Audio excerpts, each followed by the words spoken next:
Well, it brings me great pleasure this evening to be able to have Leslie Fisher with us. I'm gonna allow you to introduce yourself and share the nature of your work, your organization, what your organization as a whole does, what you do. The class this semester is focused on two things: learning how to develop a business plan and a proposal to be able to share with others, and then learning about international business.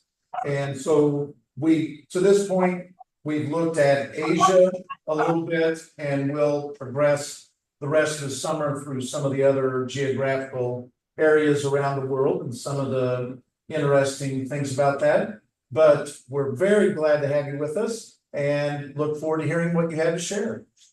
All right. Well, thank you so much for the invitation to share. I'm super excited to be here. I am very passionate about what I do, and so getting the opportunity to share this with you is certainly a highlight of my day. So, my name is Leslie Fisher, and I am with the Missouri Small Business Development Center. I understand you have some familiarity with the SBDC, but I run our international trade program. And are you all able to see my screen? We are. Okay, perfect. Well, I will just kind of give you a little bit of an overview of our program, which will touch on kind of some of the additional things I know you were interested in learning about, like my areas of expertise and some personal experiences. I'll kind of share those at the end. But yeah, just thank you again for the opportunity to be here to talk to you all tonight. Okay, so I'll just kind of share at a high level, what we do, how we do it, and then some just successes that we've had recently in some of our collaboration across the state. And just kind of go from there. I'm happy to take any questions at any time, so don't worry about interrupting me or anything like that. So, really, our role is in support of the SBDC mission. Our International Trade Center provides export education for new to export companies and companies in need of additional international trade support. Really, this is to increase exports out of Missouri. So, exports being products and services sold from Missouri firms into international markets. And doing this supports economic growth and jobs in the state. We do this by creating and delivering export education and export planning services, and then introductions to export partners, again, for new to export companies, so companies that have never exported their products at all, or new to market companies, so companies that have exported to certain areas, but are looking to develop their market entry strategy for a new country. And then also I work with SBDC, so Small Business Development Center counselors throughout the state who are not, who don't have particular expertise in international trade. I work with them through co-counseling to also increase their knowledge and then help deliver that service directly to their clients. So I won't read this slide to you, but I'll just kind of hone in on a few key words here for further context, which are not only true of the international trade program, but of the business support services offered in each region of the state through the SBDC. The first of which is multifaceted. To deliver our mission of providing export education, we use multiple methods of communication, including live trainings, both in person and delivered virtually, on-demand courses, on-demand export business planning software access, tailored strategy development deliverables. So we're talking there primarily about market entry, export planning, and corporate social responsibility strategies there. And then we do all of this through one-on-one export coaching. So we'll do different, group trainings at different times, and then really to get into the meat of what any one client is really trying to assess, we do that through one-on-one confidential coaching, either virtually or in person. And then the next word I'll highlight is access. So for companies to access state and federal funding programs in international trade and international trade financing, they need to be able to demonstrate export readiness and have a plan in place to do so. So by creating an export readiness assessment and feedback and follow-on planning tools, we really streamline access to some vital resources that clients need to access the global marketplace. And I'll talk about all of this in greater detail. But then the last word I'll really focus on is the export ecosystem. So the export ecosystem in Missouri is very strong, comprised of robust state and federal, as well as private trade assistance providers. And as the primary export education provider, the SBDC helps clients integrate into the broader export ecosystem with that kind of first round of export education, and then introductions to additional trade assistance providers after they've kind of demonstrated their readiness to export and have a plan in place to do so. So this is a map of the SBDC in Missouri. As you can see, we have a number of locations, and our international trade expertise is integrated with all of our other SBDC services in the network, providing clients assistance developing their export plan, and then again, connecting them to export partners throughout the state along the way. Many of our SBDC advisors throughout the state are certified in export expertise, either through the Small Business Administration or as a certified global business professional through NASBITE International, which is kind of the national trade education and credentialing group in the US, and are well positioned to guide clients as they grow globally. And then, of course, through co-counseling with myself, all SBDC centers are able to deliver pretty robust export education and planning services to clients.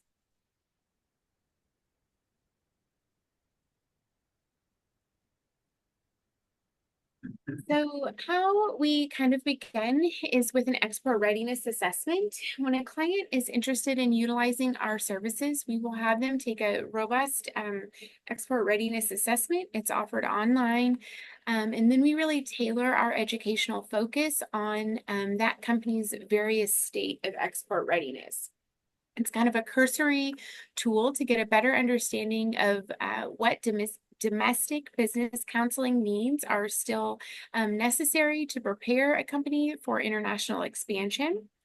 And how it works is a company takes the assessment and then, oh, I'm sorry, my link is a little bit broken there, but that is where you can go and look at the kind of the questions that we ask.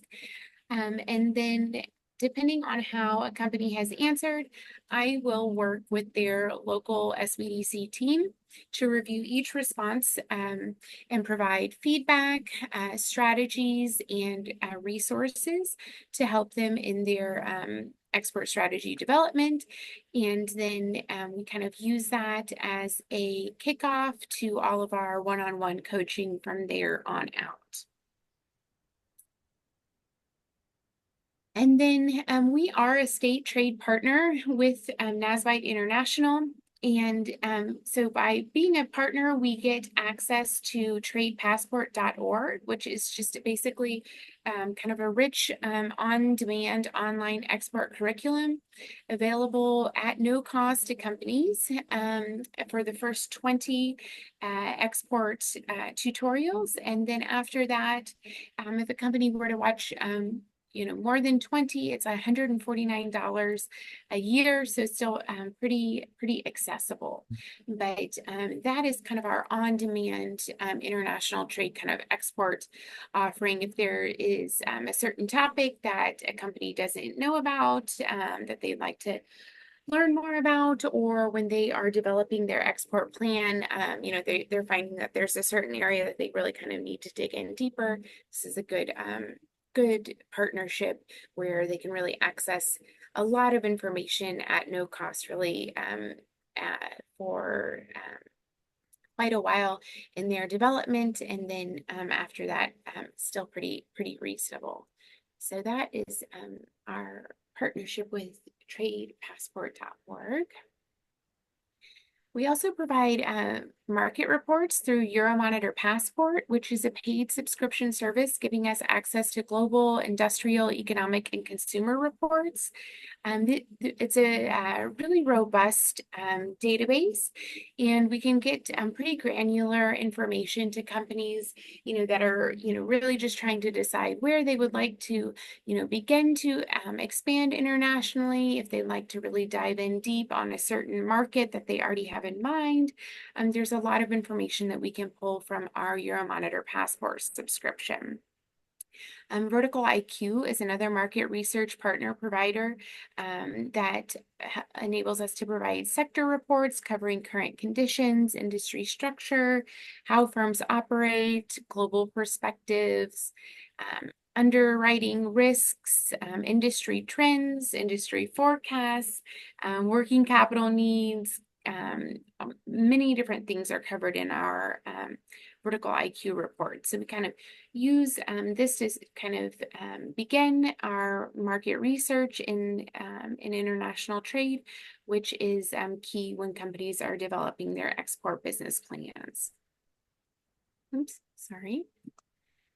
And then a lot of times what we find when we're working with companies in international is they just kind of don't know what they don't know. International expansion brings a lot of hurdles that are not there when you are even selling into California, obviously. So these are downloadable worksheets that are auto-populated with common export planning considerations to help clients in the development of their export business plan. I will start to sound like a broken record, but really everything that we're doing at the SBDC is to really help companies build out that export business plan. And then we have sample documentation, really from bills of lading to certificates of origin to kind of all kinds of sample documentation we have on hand for a client's reference. A lot of times it's just easier to kind of work from something that is already a proven template, and so we have these just as companies are progressing through their export journey to reference. And then when working with the SBDC International Trade Program, clients have access to the educational tools and templates necessary to develop their export plan. And in partnership with Palo Alto Software, the makers of liveplan.com, which is a cloud-based business planning tool used by many SBDCs around the country, we actually developed an export business planning tool with educational components embedded within the plan to further guide clients on their export needs. We've got detailed instructions, resources for more education. A lot of times those are those growth wheel worksheets or the specific webinars from the Trade Passport video library. And then example text from a fictitious export company for reference. So the idea is that with the online curricula, export worksheets, and introductions to partners, clients have what they need to learn what is involved in the export process, and then will kind of graduate from our program with a plan in place to do so. Planning is key really in any business endeavor, but an export business plan also illustrates that a company's export readiness and helps them paint a clearer picture that they're ready to utilize export promotion services at the state level. And I'll kind of talk about that at the end because that's really where my expertise comes into play. And then for companies that are interested in pursuing global growth in a socially and environmentally responsible manner, utilize the United Nations Sustainable Development Goals to guide strategy and assess impact of work through the framework of a collection of 17 interlinked objectives designed to serve as a shared blueprint for peace and prosperity for people and the planet now and into the future. These are, again, from the United Nations, but then there has been if you're familiar with the B Corp framework or the benefit impact assessment, that is really the tool we use to kind of hone in on what a company would like to focus on their social and environmental development around. Sorry. And then similar to those export focused worksheets referenced a few moments ago, we partner with Growth Wheel again to help companies assess the relevance of which of the UN Sustainable Development Goals most aligns with their corporate mission, and then further break down each goal for guided action, again, through these downloadable worksheets. And then after really assessing that material relevance, we then use the benefit impact assessment, which is the globally recognized digital tool I talked about just a couple of seconds ago that we use to help companies really measure, manage, and improve positive impact performance for their environment, communities, customers, suppliers, employees, and stakeholders. And then just as we kind of have that export documentation for companies to reference, we also have policies and templates that codify socially and environmentally responsible corporate conduct for review as well. And then one of our sister or partner organizations is the Export Legal Assistance Network.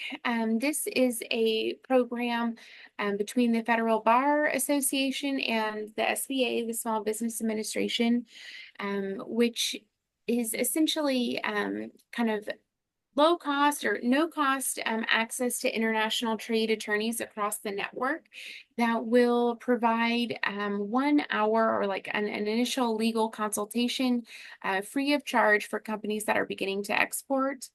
Under the Export Legal Assistance Network, knowledgeable international trade lawyers really just help new to export companies learn the legal aspects of international trade, issues relating to export licensing, domestic and foreign taxation, tariffs, and intellectual property rights, just being some of the initial topics covered. So we typically will bring in the Export Legal Assistance Network when a company is kind of finishing up their export business plan to really make sure that all of the legal aspects of international trade are accounted for. And then the Missouri SBDC International Trade Center holds partnerships with numerous trade and impact assistance entities offering facilitated trade opportunities that are accessible with a sound export business plan. And then we provide referrals to trade professionals working in the private sector as needed when when clients are developing that export business plan. And I will go into that a little bit more here in a minute, just because it's kind of relevant to talk about the broader export ecosystem, but just some of the recent successes that we've had statewide are some of our statewide partnerships. One of which is the Missouri District Export Council, which is a nonprofit organization composed of experienced exporters and business people who regularly provide support services to exporting companies. I was appointed to our District Export Council in Missouri by the U.S. Secretary of Commerce. We're typically appointed for our real-world expertise in international trade and commitment to volunteerism on behalf of the local exporting community. We speak to we speak on international trade topics to audiences of business executives, concerned citizens, and meet with federal, state, and local officials to educate and inform on trade policy issues that are impacting the Missouri business community. I am our outreach chair for the District Export Council, really to just spread the word about what we do and to broaden our exposure, holding educational outreach events for various business organizations, and we're always looking for new opportunities to connect. And then the Heartland Export Accelerator is the second program I'll talk about, which is a program that we have partnered with the World Trade Center of Kansas City, the U.S. Commercial Service out of Kansas City, and the Kansas Small Business Development Center. And this is a 6-week-long export educational deep dive that prepares businesses to compete and grow successfully in the global marketplace. Companies have the opportunity to learn from and engage with international trade experts while building a customized strategic export plan.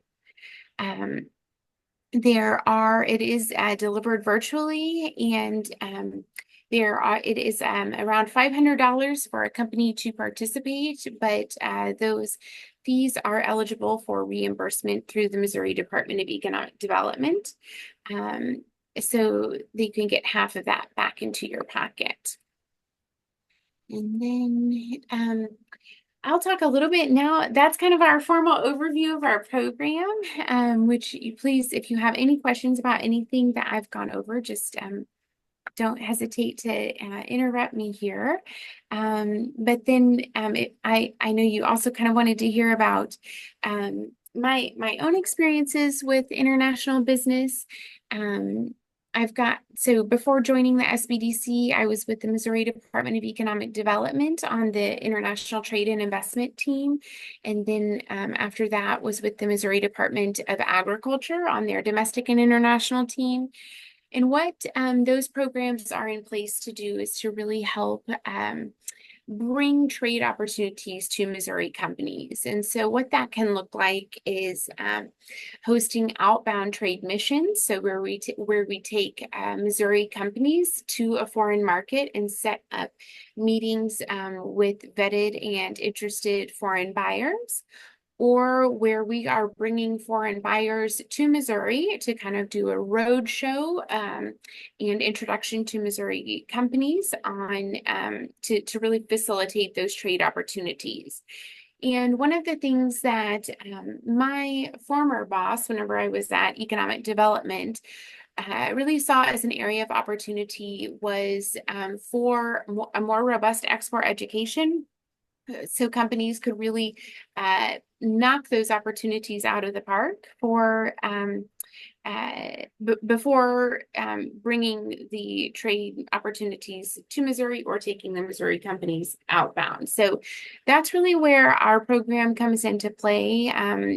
That's really where I've built a lot of my services, or the services of the SBDC, around that export readiness assessment and then building that international trade plan, as those are both key factors in accessing not only the trade opportunities that are available through the state, but also the grant programs that help companies make the most of their international marketing budget. And so really our program is set up to kind of be the initial feeder program for the secondary stages of export promotion that are offered at the state and federal level.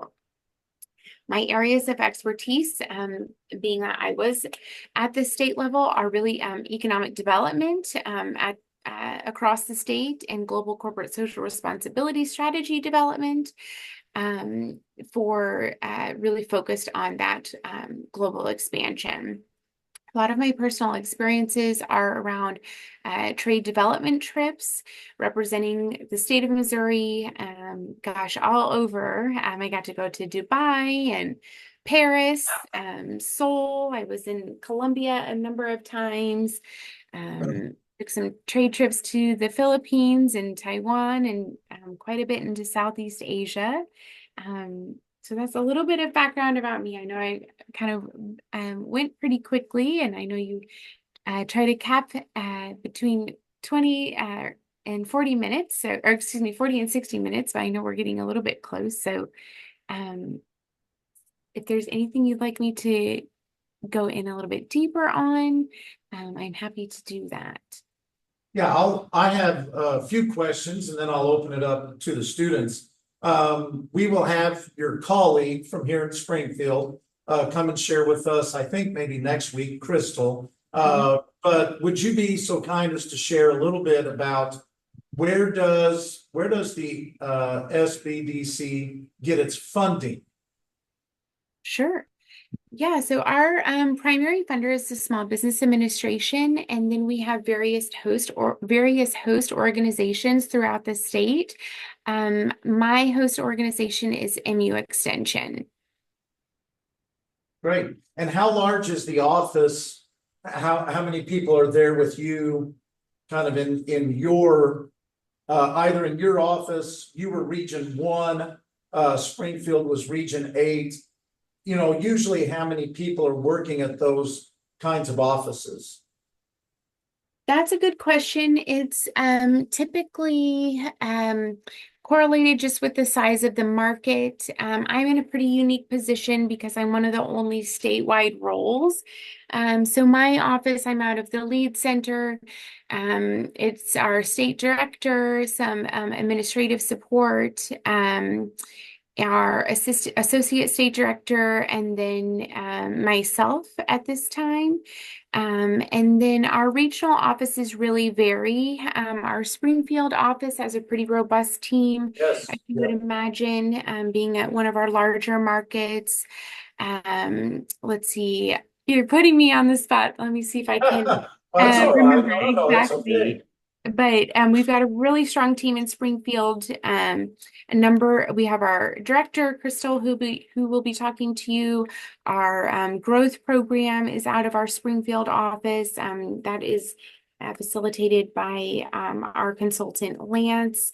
We've got a number of consultants there that are just kind of doing the bread and butter work of helping companies ideate, get start their business and then grow. And then whenever they're looking to expand internationally is kind of when I come in.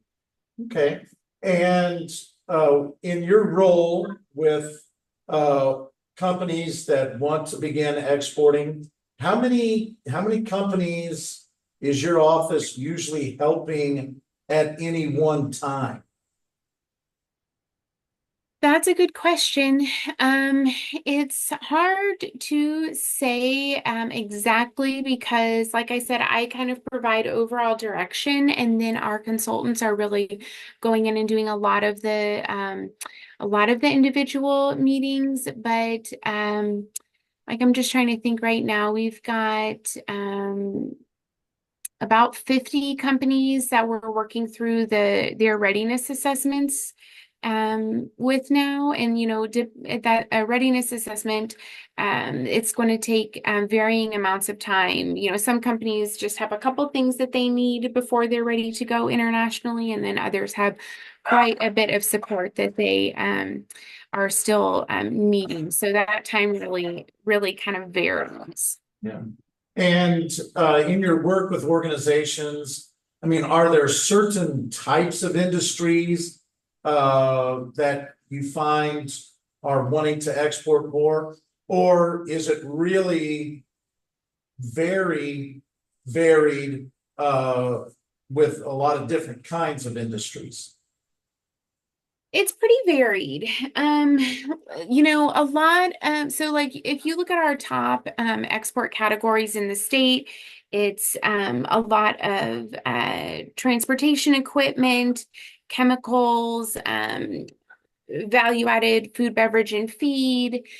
And those are a lot of times you're looking at companies that are exporting through intermediaries. But then when you really get into across the board, I mean, we've got companies that are exporting artisanal furniture. We've got companies that are exporting bagged rice. We've got all kinds of companies that export. It really It's pretty broad. A lot of times people are surprised to realize so many products are coming out of Missouri and going overseas, but it's um it's a pretty wide range of companies that are exporting.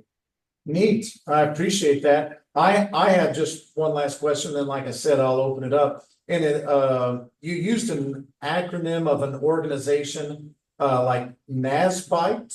What organization is that? Or what does that acronym stand for? That is one I'm not going to be able to tell you right off the top of my head. I can look it That's up really okay, I can look quickly. it up. But it's the National State Trade Credentialing Organization in the US. So they administer the Certified Global Business Professional exam and then credential that goes with that. And they also are the partner that is providing the tradepassport.org online curriculum that I mentioned. Great. Well, very good, thank you. What questions, either from our Zoom participants or here in class, what questions do all of you have?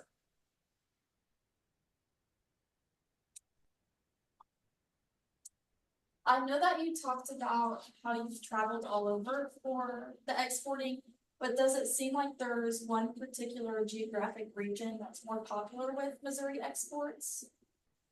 Yeah, that's a great question. And it's actually not completely correlated with the areas that I've been.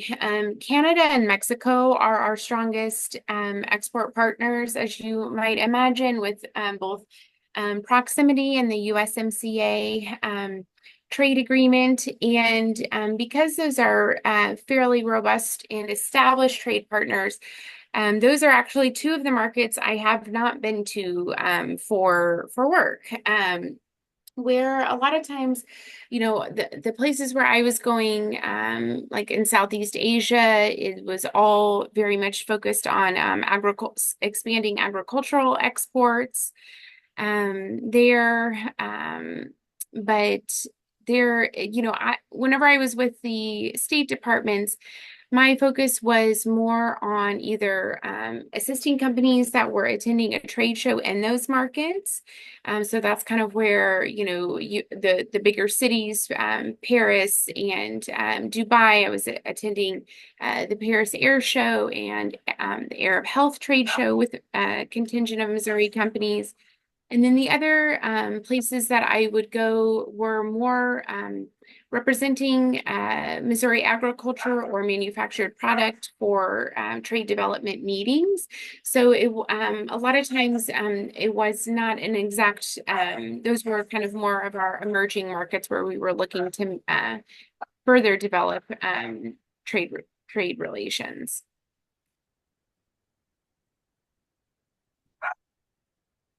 Any other questions this evening?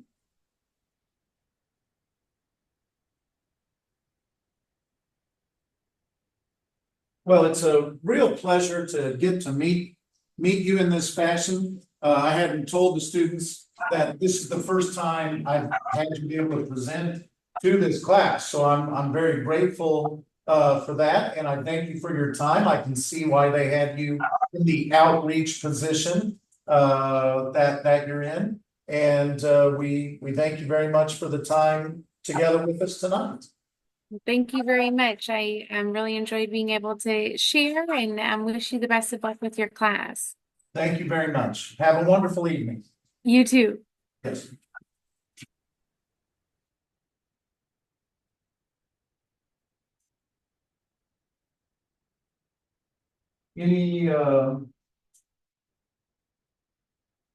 Any questions or any follow-up from the class kind of coming out of what she had to share?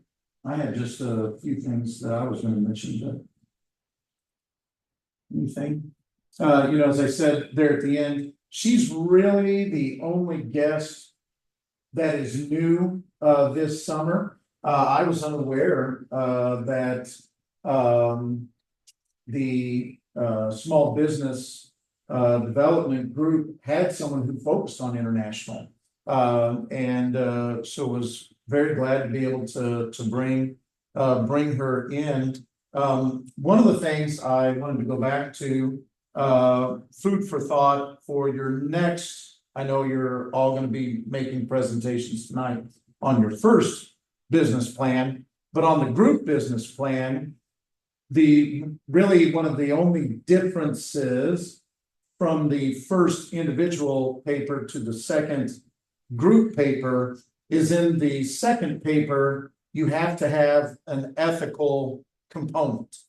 You have to at least address how you're going to avoid ethical dilemmas or focus on the good things that your business is going to do in your local area. She put up on the screen those 17 development goals, sustainable development goals provided by the UN. I would commend that to you. I think that'd be a great resource for that second paper, for you to be able to align the ethical component of your work with those things. Do you know what she talked about, how they have CSR templates? Do you know what the acronym CSR stands for? Code of State Regulations. Both the organization I work for now, the organization I worked for previously, we are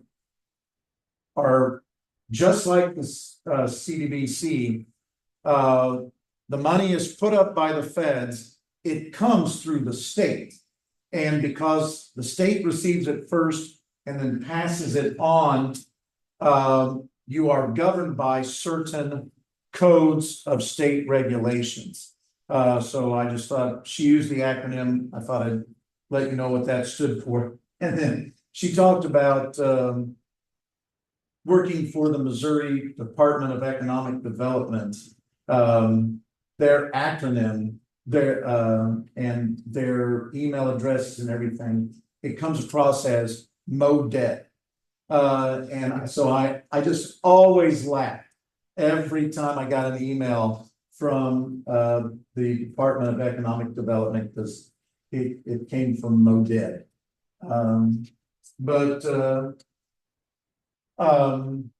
I mean, she used a lot of vocabulary.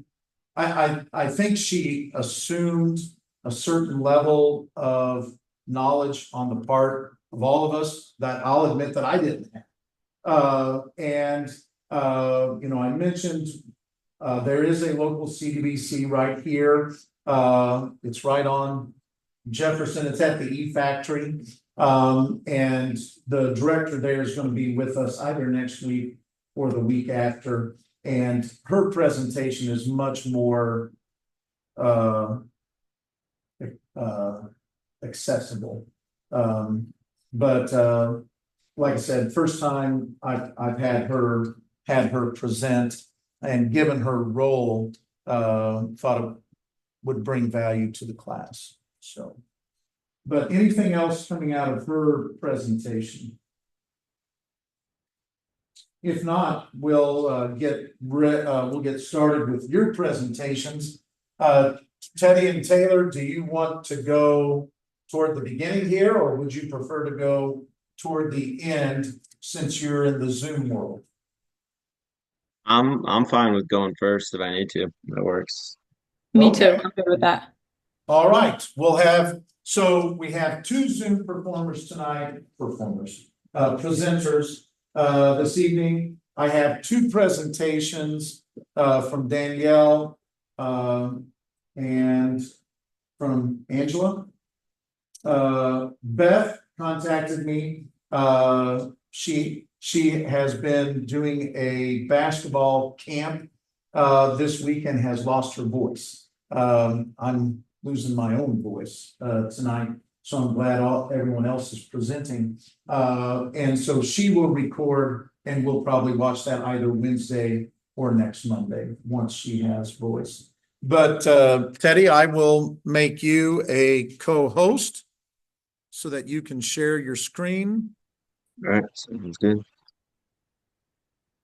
And whenever you are, if you'll give me just a moment to get back to my spot here.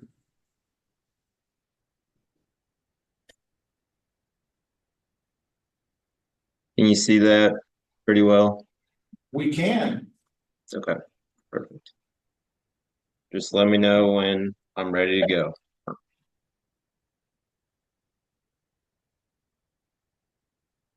All good? Yep, you are Okay. set to go. Okay. Alrighty, so my product is called Sleep Shades. Looking at the location of my product, it'll be specifically placed in Iceland. Iceland has a population of 387,000 and has been increasing every year since the year 2000. So this shows overall for lots of opportunity in the product market.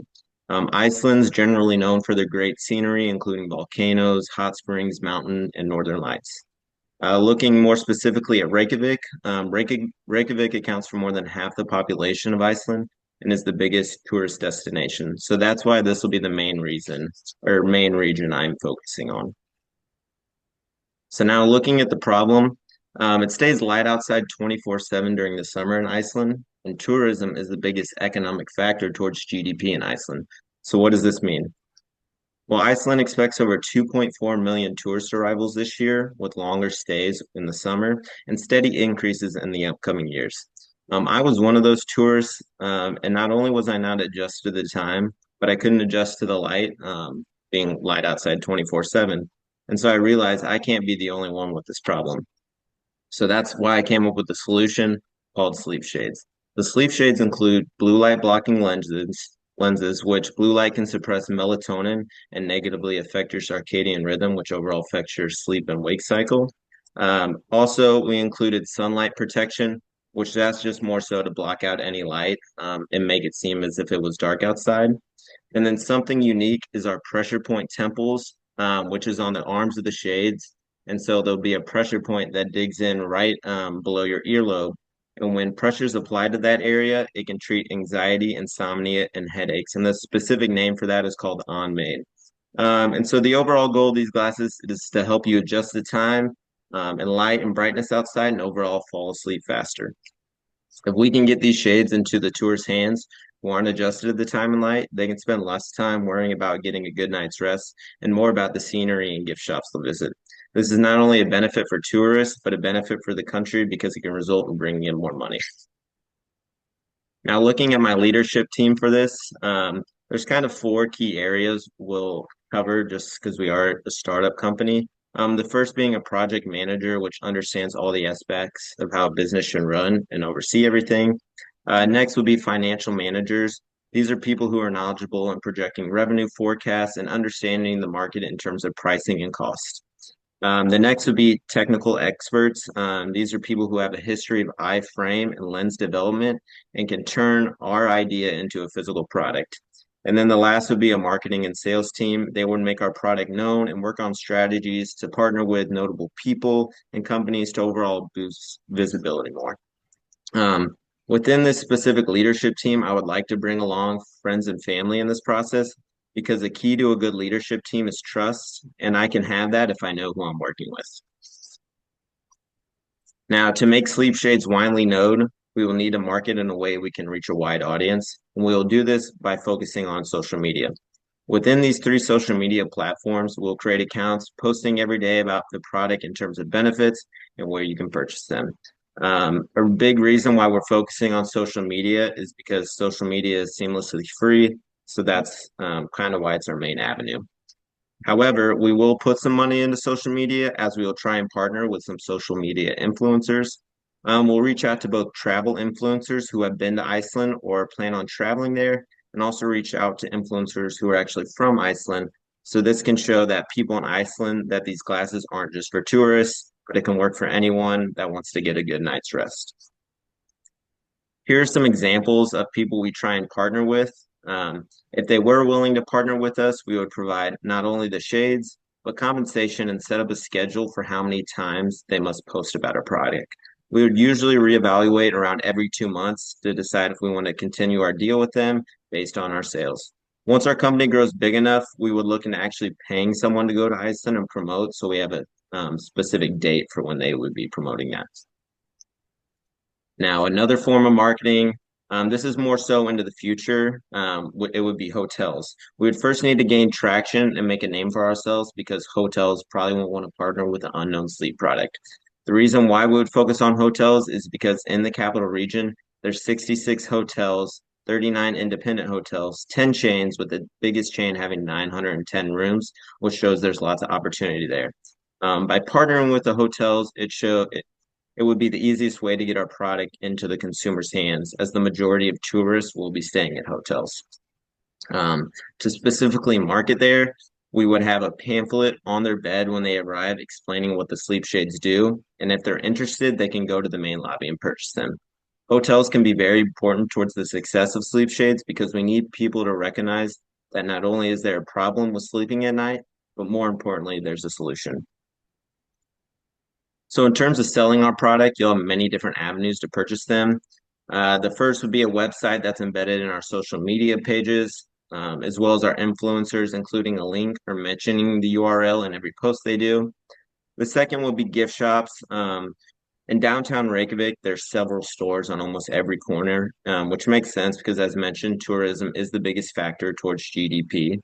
And also, gift shops have the chance to be the biggest provider of revenue because tourists will most likely at least visit one gift shop during their visit to purchase memorabilia, noticing they visited Iceland. Because if you don't buy a shirt from Iceland, how are people supposed to know you even went there? And then the third one is hotels, which I won't go into detail just because we kind of went over that already. So now looking at startup cost, the first thing we'd have to take care of is our registration and licensing fees to create a business and sell products in Iceland. And so after finding and looking, I found it's $939.66. That's pretty specific because it was actually in krona, which is the Icelandic currency. So I translated it over to US dollars. Another startup cost would be a place to operate and manufacture. It was hard to find an exact cost for a warehouse or office in Iceland. So what I did was I took the US average rental rates per square foot, and I found it cost 85 cents per square foot with the estimated operating expenses at 25 cents per month, putting that at $1.10. With that being said, we try to stay on the smaller side of rental warehouses, around like 5,000 square feet, which after you do some multiplication, that accounts to $5,500 per month. And in the startup prices, I included 3 months worth of rent just to give us time to get going. The next thing to take care of is our stock and inventory. To start basic, I looked into a wholesaler called Alibaba who sells blue light glasses in bulk, just to kind of give us a rough estimate on how much stock and inventory would cost. With that being said, I found that if I purchased 10,000 pairs to start off, it would be $2.50 per pair. So inventory would come to a total of $25,000. Another thing to consider if we did decide to go through a wholesaler would be a tinting machine because no one really makes lenses that have both blue light and sunlight protection. That's why we're unique. But I found a reputable lens tinting company, and so they sold a tinting machine for $955. Looking at our marketing efforts, I decided that $10,000 would be a good budget here because we can reach out to around 4 or 5 top influencers. I found that Instagram influencers with less than 100K followers can make up to $200 per post, while influencers with more than 1 million can make up to $2,000 per post. So with a budget of 10,000, we can approach both influencers with less than 100K and more than 1 million. And this could account for around 2 to 3 posts per month, depending how many followers they have. And then the last startup cost I wanted to include was any miscellaneous expenses such as insurance, operational expenses, and utilities. And this also just allows for any wiggle room for anything we missed. Now looking at our revenue projections. So our product's in a unique scenario so it can be hard to compare prices. So in terms of pricing, I took the average sunglass price in Iceland, which in terms of per capita figures, Iceland plans to generate a revenue of $25.71 per person in 24. So what I did, I doubled that price due to our shades, including not only the blue light protection, but also pressure points that help you sleep. So that leaves us with $52 per pair. So the next thing we had to do is look at how much of the market we would capture. So we know there's an expected 2.4 million tourist arrivals in 2024, and also more than half of the population lives in Reykjavik, which was right around 223,000 according to the last census in 2022. So now we must set the percentage of how much of the market we would capture out of both of those sizes. To stay on the safe side, I said we would capture 1% of the tourists and also 1% of the current residents living in Reykjavik. So the 1% of tourists is 24,000 tourists, and 1% of those living in Reykjavik is 2,230. So that equals a total a little over 26,000. So if you multiply that by our price of our shades, that gives you the annual revenue in year one, a little over 1.3 million. Looking at the upcoming years, I found that an ideal growth rate will be 15 to 20% annually for small businesses. So for year two, I expect a 15% increase based on increased attraction as well as through our marketing efforts. And this leaves us with 1.5 million in year two. And then in year three, I went up a little more because I'm expecting the popularity to go up even more. So that leaves us with 1.8 million. So now for any of this to be possible, though, we'll need to secure resources. And we'll first start by investing some of our hard-earned money into the company. The next thing we would do is reach out to friends and family because they're more likely to hear your pitch and are usually more inclined to say yes to capital requests. After that, we'll also try and crowdfund through Kickstarter, so we don't have to put all the pressure on family, friends, as well as ourselves to get that money. Crowdfunding is only becoming more popular as entrepreneurs raised 14.4 billion in 2020, so we feel as this could be very helpful. The last type of funding I would include is working with the incubator. Going through an incubator can provide startups with formal and informal access to not only capital, but also office workspace and shared services. Also, since we are a new starting company, incubators can be very helpful as guidance in making a company very successful. So overall, Sleep Shades have the potential to not only help sleeplessness in Iceland, but throughout the entire world, and I'm excited to see what the future holds for this product. Thank you.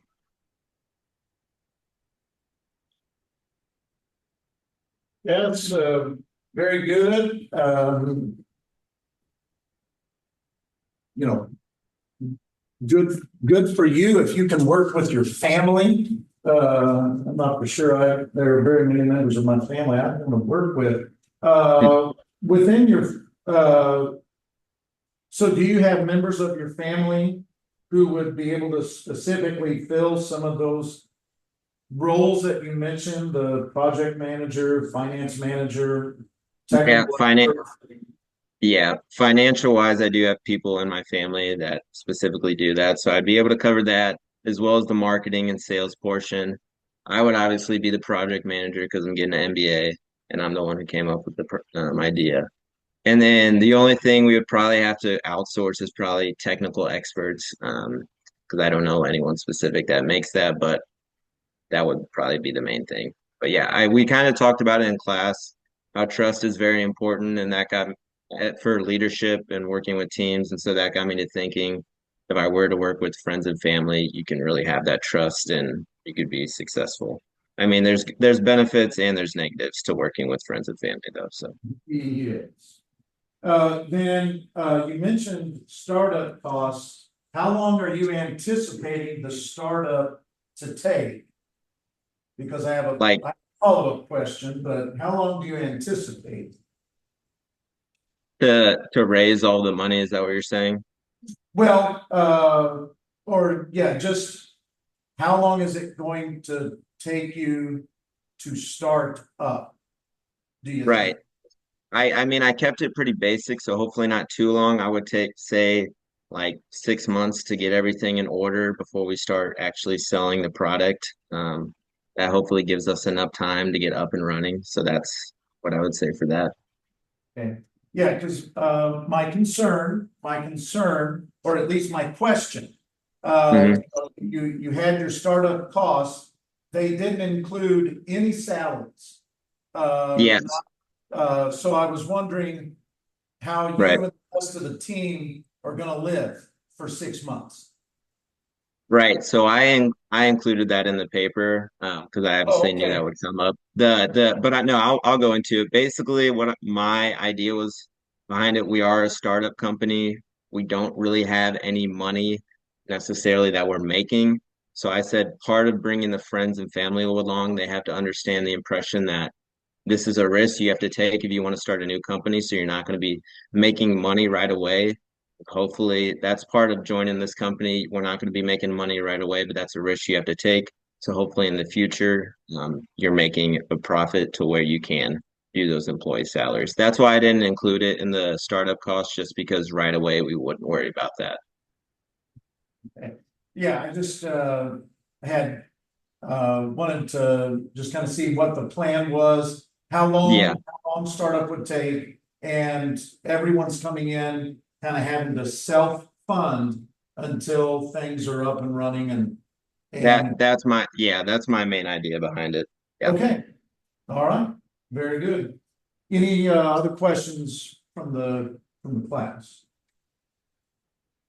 I love the idea. Now, the other thing I will mention, the other thing, I mean, you say that there are 2.4 million tourists to Iceland. The, the bigger share does go during the summer, but Right. your product won't have, entry, your product won't be attractive to people who go during the winter months, because it's dark 24/7 there. Right. Um, The one thing I will mention though, obviously the main focus was summer just because I've had experience and but Right, if you get to think about it, the glasses are really just to overall help you sleep. So even if the tourists do come in the winter, they're not going to be adjusted to the time necessarily. So the glasses can still help you sleep. And that's why I also said it's a benefit to everyone that lives in Iceland and it could be a global thing because the overall goal is just to help you sleep. So it can really work for anyone. right, and the pressure points and everything like that, Right. goes into it as well. All right, very good. Thank Thank you. you. Yep. Uh, so yeah, if you want to, thank you. Thank All right, let me make Taylor a co-host. Oh, hold on.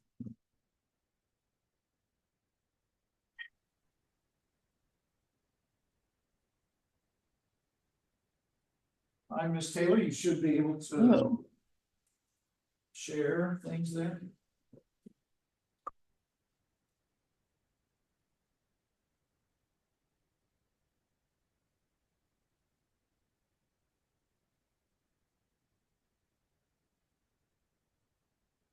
And whenever you're ready, you can begin.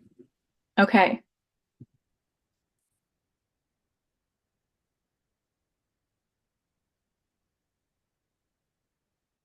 Can you guys see my screen and hear me okay? Yes? Okay, perfect. All right, so today I will be discussing the business plan for Urban Farm Market.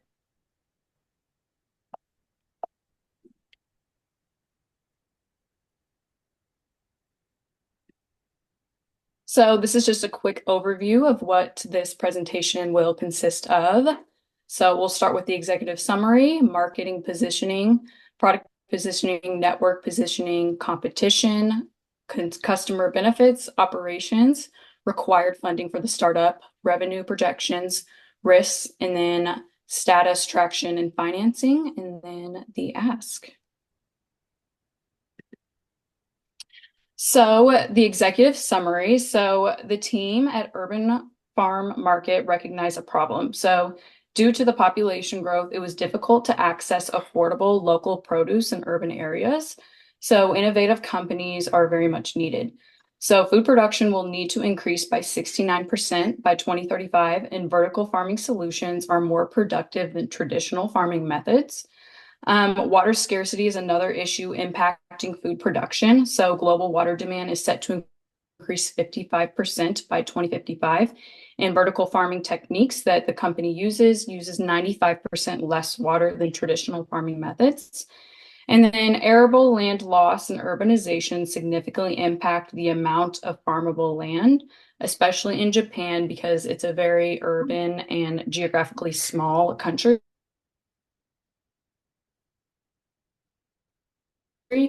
Only 20% of for this business. So Urban Farm Market will solve these issues by offering a self-sustainable grocery store that uses vertical farming and hydroponic solutions to grow nutrient-dense food for customers in urban Japan. And then some statistics that kind of really exaggerate the fact that this sort of business is needed in the world and in Japan. So 58% of shoppers prefer local produce, and it's hard to get that when you live in an urban environment where there's no farmland. And 93% of shoppers say that they would buy more local produce if it was available. So the marketing position. So the fresh produce market in Japan is currently valued at $9.4 billion in 2022. And it has grown and it's expected to grow. So our ideal customer, so who we're going to market to, they seek convenient access to fresh produce, and we satisfy our customers who desire this fresh produce but face accessibility issues due to their location. So another interesting statistic I found. So in recent years, Japan has witnessed a remarkable rise in health and wellness trends among its food and beverage products, captivating the hearts of health-conscious consumers. So Japan is a very health-conscious nation, and they very much care about nutrition and being healthy overall. So that's just another reason why I chose Japan for this business. And then another target segment for Urban Farm Market is to partner with local businesses, restaurants, and cafes. So the company would offer these restaurants locally grown produce, and partnering with them would create joint marketing efforts, increasing sales and word of mouth. So marketing positioning, so how we're going to market. So we will advertise on Instagram, TikTok, and Facebook and promote the concept of fresh produce. So social media will offer customer testimonials, store updates, FAQs, and messages with anyone. So the customer service is definitely one of our top priorities. And Urban Farm Market will also implement weekly themes like Meatless Mondays or Fresh Fridays to attain engagement. So that will have recipes that include our produce.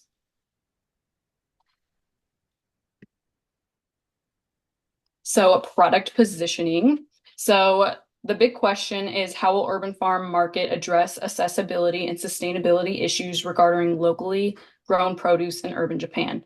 So we will address these issues by creating a sustainable, technologically advanced grocery store that uses vertical farming and hydroponic solutions to grow nutrient-dense food. So produce is more accessible to those living in urban areas because we can grow this produce without farmland. We just need water and a few other things that I'll go over in the next slides. So it is self-sustainable grocery store that offers high quality produce at fair prices. And we're able to do this at fair prices because we have to cut out all of the transportation costs that are associated with traditional grocery stores. And then a window of opportunity. So we will get a first mover advantage in the Japanese market. So this is the perfect time to invest in Urban Farm Market because no vertical farming company sells produce directly to the public. They do in Germany, but not in Japan. So by investing in Urban Farm Market, we get that early mover advantage. And also the Japanese government does incentivize innovative companies like Urban Farm Market because they recognize that need, and they offer support through government grants and then tax reliefs. And then an interesting statistic that I found was ag technology industry in Japan is worth $8.79 billion. So there is definitely a market there, and we want to capitalize upon the market. So network positioning. So Urban Farm Market will partner with the Japanese government because, like I said earlier, it offers grants and tax relief that will help us with funding. We'll also partner with Spreadco, which they are a vertical farming company, and they have 15 years of experience growing produce without soil, sunlight, or pesticides. And this is done by using LED lights and hydroponic solutions, which is just a really nutrient-dense water solution. And we believe this will be a successful partnership because they are the market leader in Japan, so we will use their technology in the business. And the Japan Society of Urban and Regional Planners, so that is basically consists of urban planners, government officials, academic leaders, and citizens who wish to provide resources to better the community. So we will utilize, they have research, proposals, connections that will help us identify which area in urban Japan that we want to plant our roots. And another funding partner is JAFCO. So JAFCO is a Japanese-based incubator firm that invests in innovative companies in a whole bunch of different industries throughout all stages. So they will be the primary source of our funding, or whatever the government does not want to give us through grant, we will ask JAFCO. So competition or substitutes. So obviously our biggest competition is traditional grocery stores. So we set ourselves apart from traditional grocery stores by innovation, freshness, and sustainability. So we use vertical farming to grow produce directly within urban areas, which significantly reduces transportation distances. So it's more convenient, it's more innovative, and it's more sustainable. The next is local farmers markets. So we set ourselves apart from this by providing fresh produce year-round due to the controlled indoor farming methods. So this ensures a more reliable supply of produce versus local farmers markets. The vegetables and produce is very much dependent upon the climate and the time of year, but with this business, that is not an issue.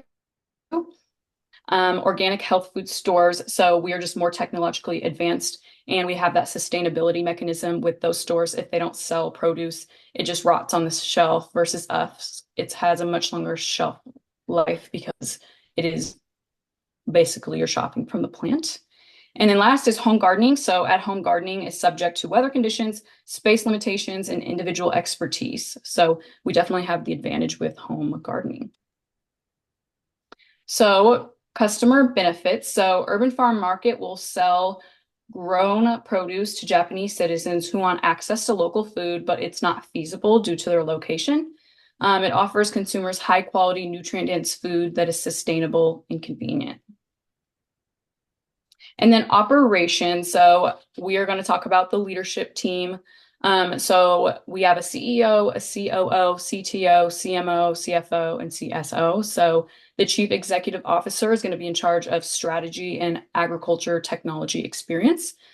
And the CEO, this Chief Operating Officer, will handle daily operations, collaborative planning, and they must have experience with retail operations.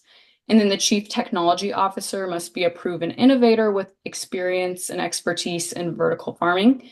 And then the Chief Marketing Officer must have expertise in both retail marketing and agricultural marketing operations. And then the Chief Financial Officer will take over financial planning and extensive financial connections. So they're going to be helping us with that venture capital firm and incubator firms.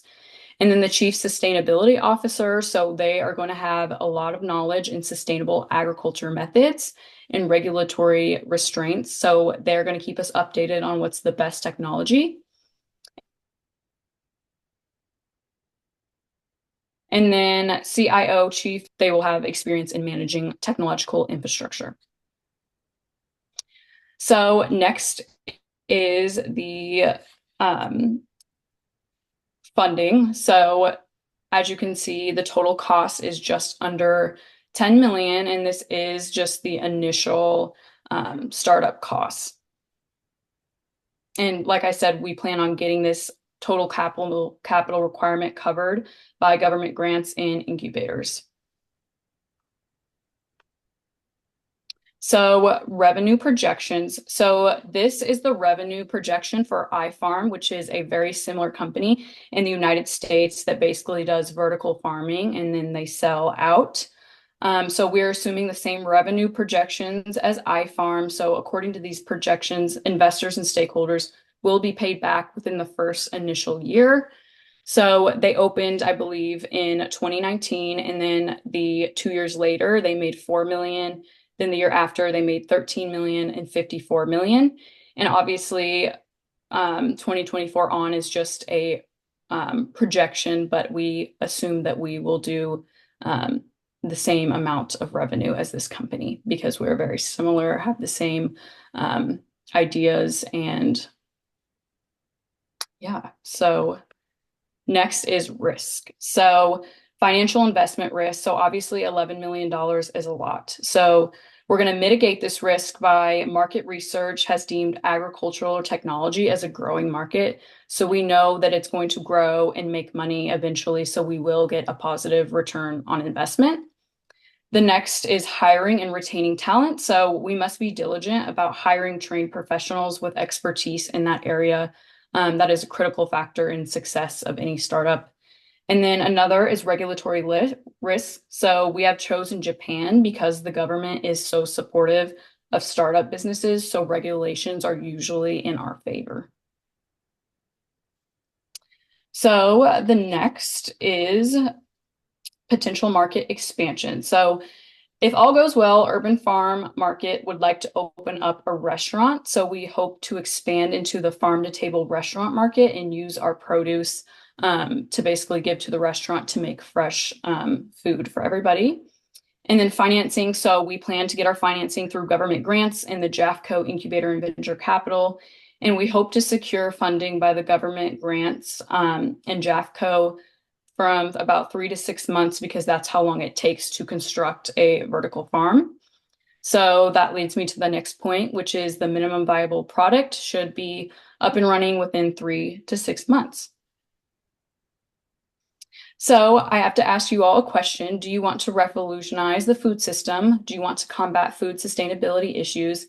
If so, we ask for funding, resources, connections, so Urban Farm Market can revolutionize the food system in urban Japan and beyond. Join us to help provide individuals with fresh, high quality, locally grown produce. Thank you. And then my works cited. And please let me know if you have any questions. So I would probably have a similar just point that I would make in regard to your startup costs, that I don't remember seeing any salaries or wages in there. You had the 7 chief officers. I mean, how many other employees do you anticipate requiring up front to do the growing and everything else? Yes, so we actually have just farm staff, and I go more into depth in this on my paper. And then we also have like customer service people. Also, we do pay those people a little bit less than the executive team that is on the screen right now. And the farming hand is responsible for growing everything, checking up on everything. And then the customer service will be responsible for helping the customer pick that produce, weigh the produce, because that's how we charge the customer and then check the customer out. Yeah. I really liked the partnerships that you plan to forge there. The idea that you'd be a first mover with this, all of that I thought was great. So Thank you. Any other questions? Thank you both for being willing to go first there. Appreciate that.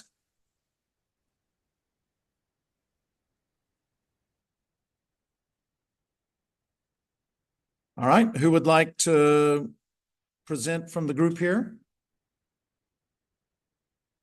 Let's see.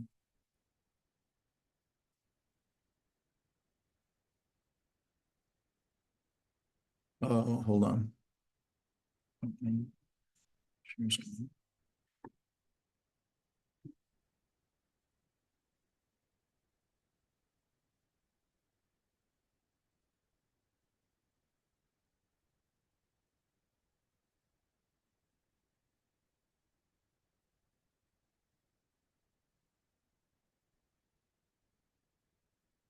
So yeah, I'll set up standard here. Yeah, let's check, make sure it's on here. There you go. Perfect. Thank you. Yeah.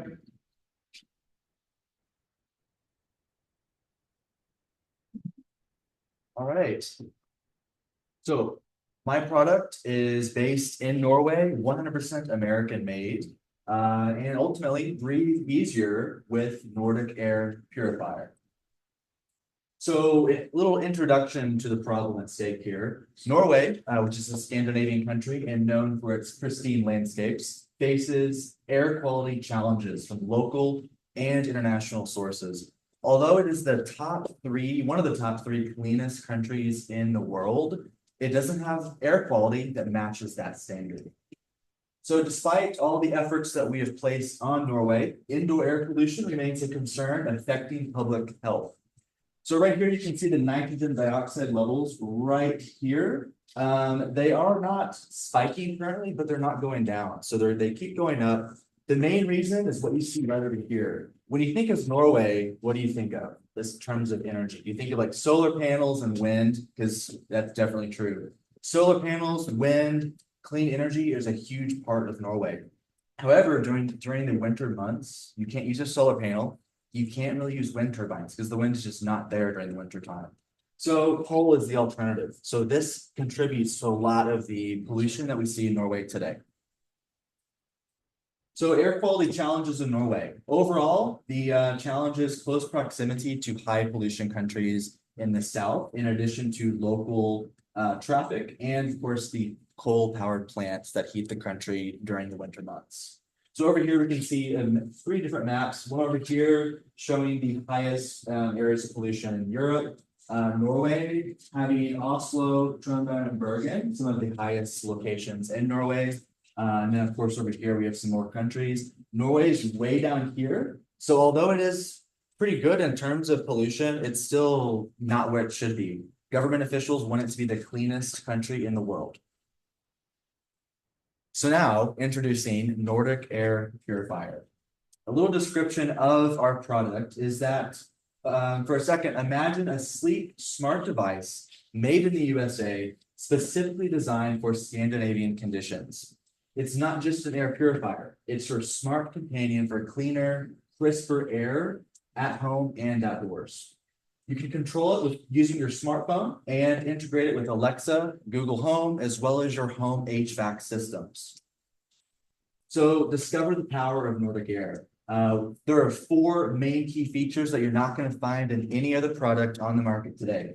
Number one is a powerful HEPA filter that captures dust, pollen, and allergens with precision. It's not just a normal product you're going to find on Amazon. This is designed with the entire country at stake. We have professionals that know where the pollution is in the country, what cities have it the most, and we're going to use precision to make sure you're going to get the best air. So with that, we have a mobile app that we use that keeps you informed of your home to see exactly how clean the air is. Any other product is going to give you clean air, but how do you know it's clean? So with our product, we show you the exact counts of allergens and mold in your house 24/7. Of course, we do have Bluetooth connectivity, which also integrates to your HVAC system directly. So we have sensors on your HVAC system, as well as in your house and outside, comparing all the different levels of pollution and delivering the best optimal results. So this is a rendering of our product, what I really envision. I made it using AI. So this is something that shows a smartphone with a connecting port where you can connect it to your HVAC system. We do have smaller devices that come with this on the next slide. This is what the main unit will look like. So this is all generated using AI with specific conditions that I wanted to the product. So it comes with three parts. The first one connects to your HVAC system. The second one's inside your house. The third one's outside. Since if there's pollution outside, there's going to be pollution inside. So if the pollution levels are rising in the winter, your system's going to amp up and it's going to really generate cleaner air. And in the summer, it may not need to run as much. The proposed second model is very similar to the first one, but it is an ultra model. It has 6 of these components, two of these, and then one main units that again connects to your HVAC system directly. So again, it's smartphone compatible, it's smart, and it's gonna make you healthier. And that's one thing that Norway really wants. So the market opportunity in Norway is great. Why invest now? Well, strong government supports in partnerships with the Climate and Clean Air Coalition, which is part of the Norwegian government. They invest heavily in organizations that promote environmental sustainability. The rising consumer awareness about health risks linked to indoor air pollution is high. Norwegians love clean air. So finally, it's American made, which offers the quality and reliability that resonates with Norwegian customers. It's based in Sioux Falls, South Dakota, 100% American made. Each product is 10 pounds or less, which makes shipping a great option when compared to Asian countries, where the shipping will be less, but the quality is definitely going to be lacking. So this is my business strategy. This is how we'll conquer the market in all of Norway and beyond. We're going to have strategic partnerships with the Norwegian government. That is the first key. We need to get involved with them. We want them on our board of directors. We want them to be an active part in our team. In addition to distribution through major retailers all through Norway, as well as Amazon. We're going to use TikTok, Instagram, Facebook, all of that free marketing to get in and have a really good presence, in addition to our marketing director team, which I'll discuss in the next slide. Expansion includes local hubs to provide exceptional customer service. In my business proposal, our 5-year plan is to have a hub in Norway. Currently, we want to be 100% remote with only one manufacturing plant in Sioux Falls. We're going to own the land. We're going to own the building, 4 million in total, which will be discussed later. So our 10-year plan is definitely a lot of profit. So our pricing model fits your budget. So with a standard price of $499, that includes everything, including shipping. We have a very competitive yearly subscription of only $29. It doesn't cost a lot to maintain your filters. It comes with a replacement filter every single year. You don't have to worry about that. 24/7 air monitoring. No matter where you're at in the country, we have someone that can come to your house to service your air conditioning, service your air filtration device. We partner with companies all around Norway, HVAC companies that will be very knowledgeable. So our comparison with other competitors is that we have great quality. You can't find an air purifier that is made in America that sells exclusively to Norway and has the same ideals that the Norwegian government has. Asian countries with similar devices are not going to have the quality that we have. So our financial projections, this is why it's a smart investment to invest with us. So all we need from you, Sharks, is a $10 million investment. That's all we need, and that will be able to fuel our manufacturing, marketing, and operational setup. Our projections are 5,000 units in year 1, which is a clear path to profitability. So I determined this number by looking at the total number of large cities in Norway. A large city in Norway is above 10,000 people. There are 49 cities with a population of 10,000 or above. This means that if we have 102 sales per city, we're going to hit this number. So, and if that's the case, our 5-year projection is a lot of money. So it's definitely something that we're going to look forward to. So with a $10 million investment, that will have a 10% equity stake in the company and 5% profit share over the first 5 years. So more into the financial overview. This should be more than just cost per unit. Cost per unit is just the $50. Employee cost, $450,000 annually for that first year. Marketing of $50,000. Facility maintenance of $36,000. Our $4 million for the facility, which is not on here, as well as transportation. So transportation, that is for the products to go directly to Norway. So our gross yearly profit, after our total revenue of 2.6 million and expenses of a little over 1 million, our gross profit is 1,545,000. All right, so join us in revolutionizing clean air. The investment opportunity is clear. being part of the solution to Norway's air quality challenges.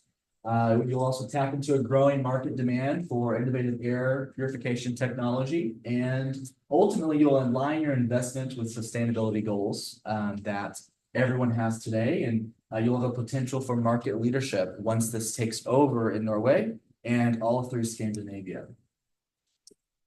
So a summary of Nordic Air Purifier's promise is to transform the air quality inside your home, empowering individuals and communities to breathe easy, and ultimately to take action. Since now is the time to take action. By 2025, every single car in Norway will be electric that's on the market. I've seen this firsthand over there. There's not many gas-powered cars, so they're really taking a sustainable approach, meaning that the customers over there are going to want this product. They're going to want this subscription to maintain their clean air all year round. So you can contact us today to explore how you can join the clear air revolution with Nordic Air Purifier. One thing I forgot to mention is that we do have a leadership team of about 4 people currently.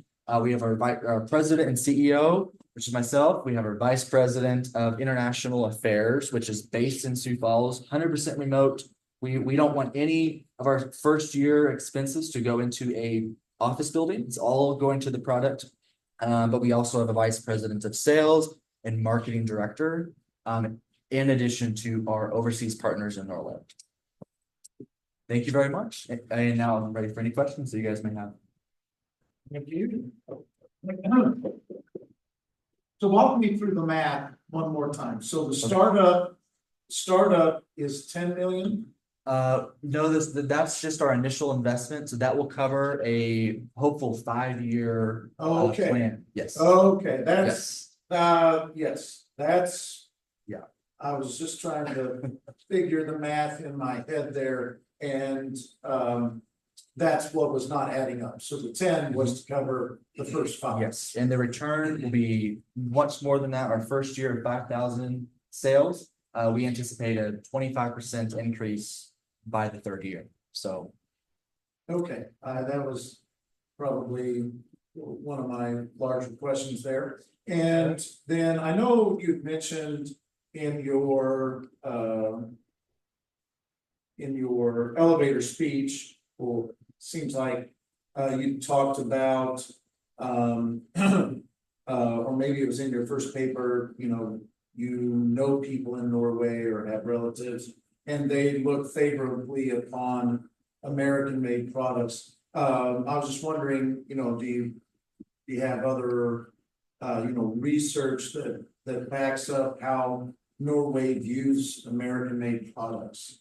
So as far as, I have family over there in the Trondheim area, and I reached out to them and I kind of told them what the project was and if they would be less apt to buy the product if it was American. Because that was originally my thought process, was like they would not want to buy it because it was made in America. Yeah. But it was almost the opposite. They realized that, American products are they're very well built, have a lot of quality, and most of the products that they receive are all from China.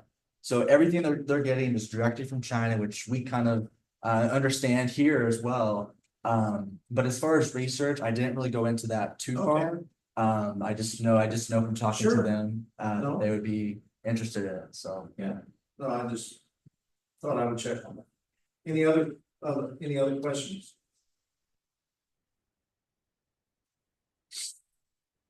Thank you. All right. Who would like to go next? Very good. You can probably navigate. They just on the desktop. Yeah, I opened everything up for everybody, so you can stop share. Let's see, so stop share. Then it'll either be, okay, it's probably not neither of those. Go to Microsoft Edge there. Okay, and then right there you are. And so go back to Zoom. There, click share. Then pick yours, hit share again, and you should be ready. Is there a presentation for PDFs? Like an actual I mean, I can just do this too, but It should, you should be able to put it into full screen mode. And then use you ought to be able to still use this. okay. I Yep, mean, this is fine too. Yeah. Whichever works. whatever you like. Perfect. Thank you. Yep. Okay.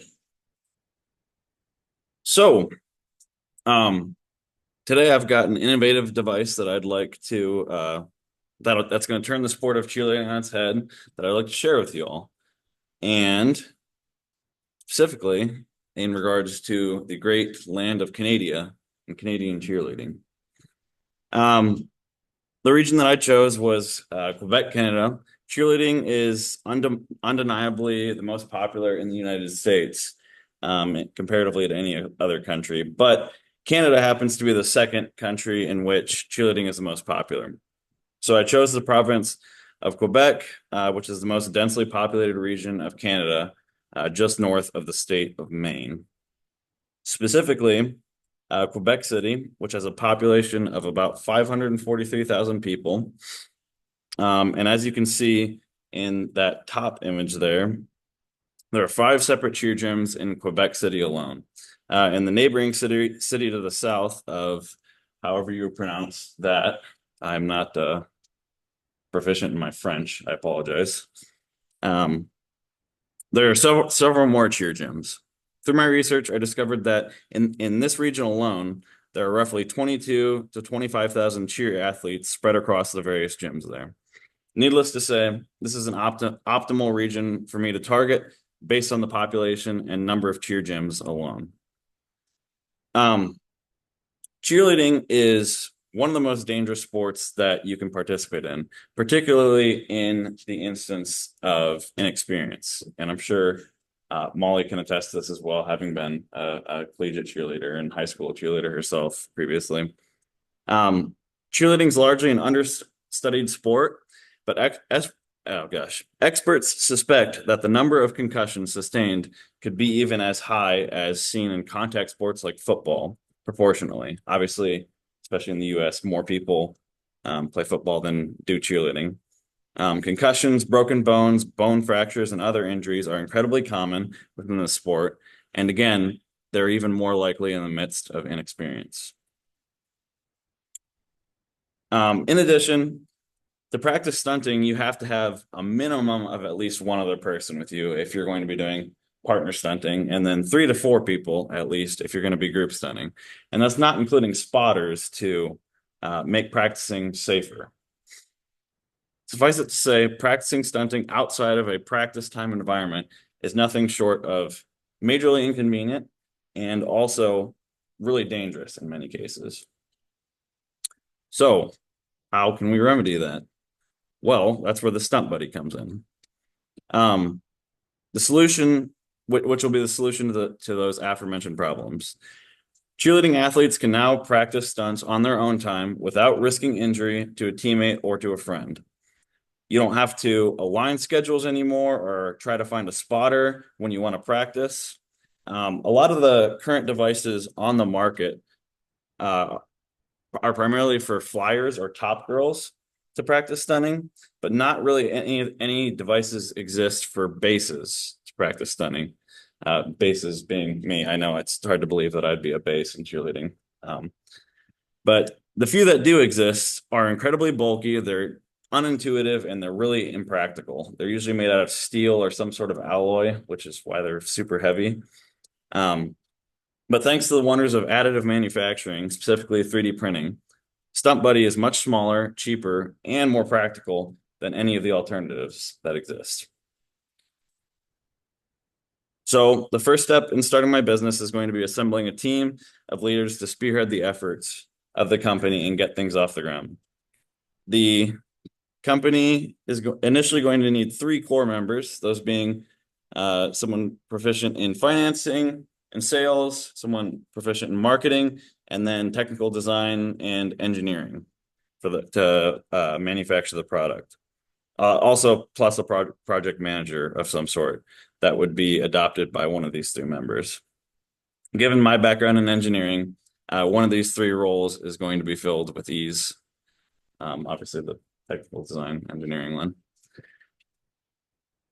For our marketing efforts, they will be done first and foremost through the relationships formed with cheer gyms in the Quebec City area.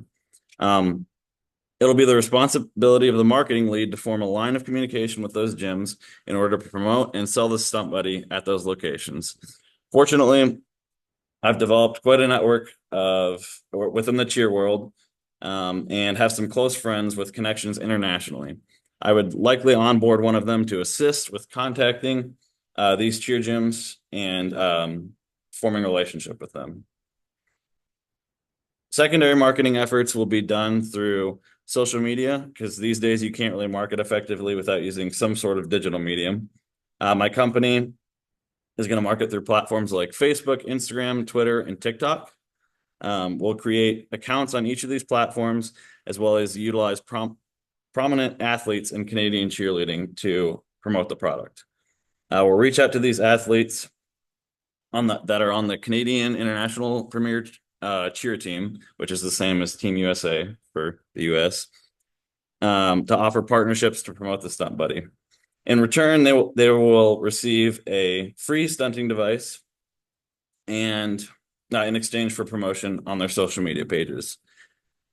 Financial incentive could also be an option down the road if the initial partnership proves to be fruitful. So to purchase the Stunt Buddy is going to be available for purchase in a few different locations. Any customers can locate us via our social media pages and then navigate to our website to research Stunt Buddy further and purchase a device if they wish, or they can purchase the Stunt Buddy at the partnered cheer gyms in Quebec City and the neighboring city that I can't pronounce. So going into my costs, first off, equipment, we're going to need 4 Bamboo P1S enclosed printers and 3 Dell desktop computers for product development and engineering. The materials, we're going to need 3D printer filament and any hardware to assemble the product. And this is the cost to manufacture 300 devices. Respectively, each device will be about $160 to manufacture, and that's calculated based off of a rough volume calculation of like a solid block of filament. So it's likely going to be less than $160 per device, but that was the closest thing I had for right now. I would likely be using either thermoplastic polyurethane, which is a really ductile material, or polycarbonate, which is a more rigid material, but there's more difficulties associated with printing that material. So business registration in Quebec is $60 for a partnership startup, and warehouse space in Quebec is $4 per square foot per month. And this is accounting for 3 months worth of rent and the startup cost. Under marketing, financial incentive for the Canadian cheer athletes, this was based off of the average profits that were made per post for TikTok influencers. And then also this accounts for percent of product sales made at the cheer gyms that will go to the cheer gyms. And then the miscellaneous expense is any equipment maintenance and other unforeseen costs. That could be things like desks or whatnot for the warehouse space. And then I also neglected to include salaries in my startup costs. I was, again, as Teddy was, but kind of banking on the common vested interest in both the sport of cheerleading and the product from the colleagues that I bring in with me. Getting into revenue. So other devices on the market seem to be around $350 generally. And these are the devices that are primarily for top girls to practice. So I use 2/3 of that cost, which gave me the $160 per unit. If we captured approximately 2% of the 22,000 cheerleaders in the region, that would land us at 440 devices sold, which is above how many I even intended to sell in the first year. That would give us an revenue of year one at roughly $102,700. Year two, it would land us at $112,933, and then year three at $129,873. Year two accounting for a 10% growth rate, and then year three, 15% growth rate. As far as the funding goes, this business endeavor is going to be both self-funded with help from friends and also help from crowdfunding, such as GoFundMe or Patreon, or incubator funding.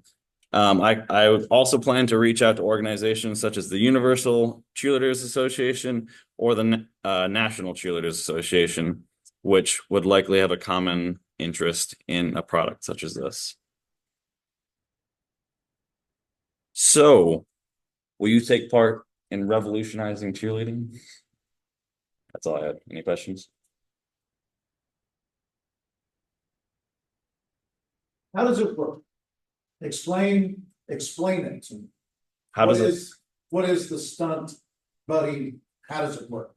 How does it work? So it's, I was intending to make a 3D model of this, but I didn't have the time at work because you have to have the software Yes. to model something like that. It's essentially going to be like a 2-shell device that probably, I mentioned the hardware, screws together, and then it has a platform on the bottom that kind of emulates like cheer shoes. I would probably coat the bottom with some sort of rubberized coating or some sort. It will emulate stunts as like you would with actually stunting with a person, but obviously if you drop it, you're not going to hurt the device. Specifically the what was it called? The TPU plastic. I always forget what that acronym stands for. Thermoplastic polyurethane. That material is really ductile, so it's really energy absorbent, I guess, or like what would you call it? Shockproof. Shockproof. That's the word I was looking for. So if you dropped it, it's not going to damage you or anyone around you. Really, it's going to be kind of like a bouncy ball hitting you. Okay. I wish I had some like visual representations of it. I had just kind of wondered, being unfamiliar. Imagine like a pair of cheer shoes with a device that is ergonomic to where you can toss it and catch it. Yeah. Effectively. Excellent. Yeah, very good. Other questions from anyone? Thank you very much.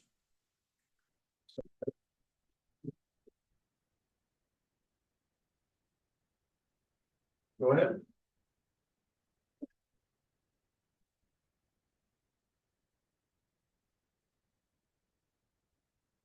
I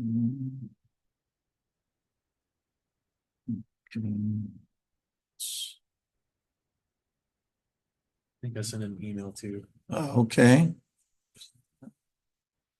Get the Teddy's. Yeah. Is this all right? Yeah. Okay, let's, okay. Sure. Oh, and I think I have it. No, I have it in PowerPoint. That's probably better. Easier, at least. Okay.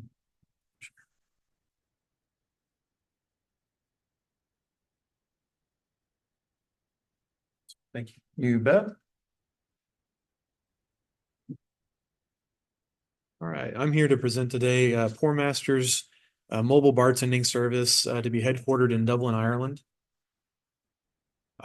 Just to give you kind of an introduction of Ireland, the market and everything like that. Ireland's known for its history of pub culture as early as 1405. Moreover, it's traditional with Irish weddings to host a cash bar, and the reason for that is the bride and groom don't want to spend the amount of money it takes to actually pay for the drinks that the people will drink at these events. So, case in point, there's a lot of people that drink at weddings, and there's a lot of alcohol available. Along with weddings, the Irish also enjoy many events throughout the year, including St. Patrick's Day, which is also an opportunity space for this. We'll be primarily focusing on wedding venues, but there's opportunity to do other events as well. And one of the kind of interesting things and pitfalls of getting into the market is alcohol cannot be provided outdoors and must be distributed under a publican or a liquor license. Those liquor licenses can't follow mobile carts anywhere. They have to be stuck in one location. I'll talk a little bit more about that later on here. Mobile bartending as a service is popular in the US and England, and even actually currently in Ireland. There's a few opportunities or people that are doing it now. The difference is in US and England, you can actually move the liquor license with the cart. You can't do that in Ireland. Most services include cart and food trucks that travel around, contracted bartending services, and full service bars. For Pour Masters, we're going to be focusing more on the contracted bartending service, where we would send a bartender to a location to serve to the patrons. We won't give out the alcohol. We'll actually partner with the location to serve the alcohol to patrons and have our own sort of list and menu of items that we would cocktails and stuff like that we would create for them as a service. And then we would focus mainly in the beginning on weddings with opportunities for other events, as I mentioned. The mobile bartending market, largely the market as a whole in Ireland has been affected by the global supply chain. I think a lot of that's gotten better, but it's still lingering as a part of market reports that I've researched. In addition to that, the lasting effects of Brexit. Moreover, bartenders, like I mentioned, cannot serve in areas or venues without a publican's license, meaning we cannot, as a organization, serve alcohol that we've purchased. That has to be at the area who owns the publican's license. Moreover, there's no publican's license or provisions that allow road vehicles to sell alcohol in Ireland, unlike the UK and US. The value proposition I have for this service is that Ireland is a pub embracing culture. There's a number of also kind of as a intersection of the global technology market, Uber, TaskRabbit, Lyft, a number of apps have come into fruition that allow consumers to have more faster logistics to a service. And as part of this startup, my intention is to create a mobile app and partner with an app vendor. But basically, we would focus on creating our bar stand with the intention of pulling in data to that mobile app, with eventually launching the app as kind of our main service. But to do that, it's to gather data from using our own bartenders into the market to get that data. And also, minimal viable product, like I mentioned, is basically using our own bartenders. We will simultaneously build up the app and backend, and we will headquarter in Dublin, Ireland, as it's considered one of the best places in Ireland to get married. It's also the largest city in Ireland. And I believe it was, there's 23,000 marriages that took place in Ireland alone, majority being in Dublin. So there's a lot of opportunity to hit weddings, and that's 2022. I mean, the statistics been pretty steady since then. So key activities in order to get us started, we would start with as a limited liability company, getting registered within Ireland to do that. We would then open a bank account for our business through a local bank. We would seek funding from the local banks in addition to that, and establish our headquarters in Dublin, Ireland by purchasing a storefront. I actually found a storefront for 48,000 euros per year. We would purchase comprehensive mobile bar insurance that covers us for any mishaps that can happen during us serving at an actual event. And the comprehensive actually covers a number of different activities. There's quite a few different insurances out there, but that was one of the best ones that an insurance vendor offered. We'd also partner with Irish mobile app developer Appy Days to create an API-based mobile app. And the key for the API is the application programmable interface, is to be able to interface with other vendors and venues and websites and stuff so that we can actually put our app into their website and actually have our app kind of, on mobile devices, just kind of keep us everywhere. During app development, we would hire 4 bartenders within the first year, and then 2 bartenders every year subsequent to that. And then we would partner with local Dublin venues and wedding planners to provide my service to them. The customer acquisition, which is also the marketing side of my slides. Pour Masters would focus on wedding venues, as I mentioned, for advertising and marketing, largely focused around social media, as many have mentioned before. It's a really good avenue to do so. I'd also partner, since we have an app, we would get on the app stores for both Apple and Google and try to market it through the app stores as well, so people are aware of our apps. We would get through Google Ads and do search engine optimization to make sure that our stuff pops up a lot whenever you're doing Google searches. And we would create flyers and ads within Dublin to be able to hand out to wedding venues and also establish those relationships with them so that we can actually build word of mouth to other consumers as well, as mentioned in the last point. Our service offerings are pretty simple. The intention is that it's really based on the number of people that you have, and I don't have that in here, but the idea is that for package one, you'd have 50 people at a wedding, and then it would be 500 euros for one bartender serving a menu of cocktails that we have created. And every subsequent package is just an additional set of bartenders based on 100 for the cost of 1,000 euros and 150 patrons for the cost of 1,500 euros. Now, there's also instances where maybe people they want the cheaper option. They don't want to see our menu. So I have the option of $50 or 50 euros per hour, having a bartender at the event simply just serving alcohol, not doing anything fancy. We're not bringing in any kind of mixers or anything like that. Costs and revenue. I have operational overhead, and for year one, that's sort of our startup costs. A lot of this stuff will linger. You'll see that some of them go down over time or increase over time. So for operational overhead, 58,000, that's every year. That includes utilities and the cost of the building rent, 48,000 for rent, 10,000 for utilities. Insurance, 2,000 a year, roughly. There is an average of anywhere from like 1,000 to like 10,000 in euros for us. For insurance, we're somewhat high risk, so I kind of edged it up from 1,000, but 2,000 is our estimated cost in insurance. Inventory, and that includes 150 sets of utensils and stuff like that. We're actually trying to hit for the whole year 50% of the weekend. So my math was 78 days of total time that we would have to be able to be at events, and that includes Fridays, Saturdays, and Sundays. So three days out of the year, 50% of the time, it's 78 days that we would have people on site. So that includes the amount of inventory we'd have to be able to service those events. And we're assuming, because the average weddings for Ireland are 100 people, 100 patrons. So we'd actually have our two bartender service to do that. And that's 1,000 euros there. Marketing, 2,000 on the low side. I'm increasing marketing as time goes on, mostly so we can put a lot more into our app development as time goes on. Personnel, including 4 bartenders at 14 euros an hour, and my time, which was 25,000 euros a year, kind of on the low side, just to be able to go back and forth and live, with $60,000 or 60,000 euros. App development startup for the API based app was roughly around $20,000. I have $1,000 for every subsequent year, just basically to keep it going and getting support as time goes on. And then legal fees on the front end, basically to create a waiver that we would give to each of the venues to have people sign out before we provide our service.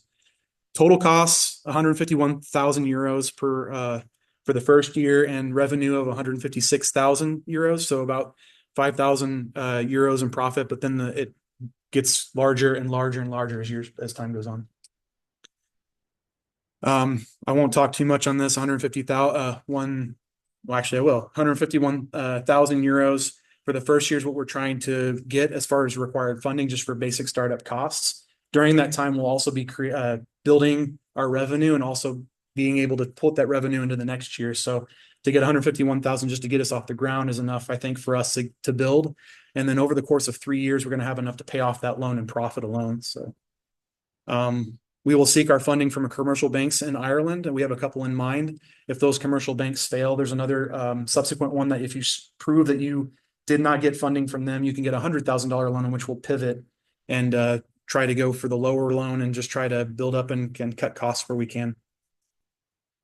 In conclusion, Ireland's a great market and opportunity to provide mobile bartending services through a dedicated mobile app. Given the standing history of pub culture and love for partaking in spirits during weddings and events, there's a lot of opportunity for the mobile bartending to flourish. And while there's barriers, we have ways to work not around them, but with them, such that we can provide the service to these venues. And I don't have a question slide, but these are my references.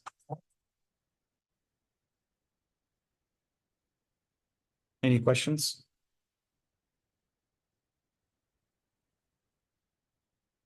You know, I know you committed to Ireland and then kind of discovered they don't allow you to, you know, take your own alcohol and everything like that. I mean, would you have pivoted to someplace else or do you, I mean, are you really convinced this can still be a feasible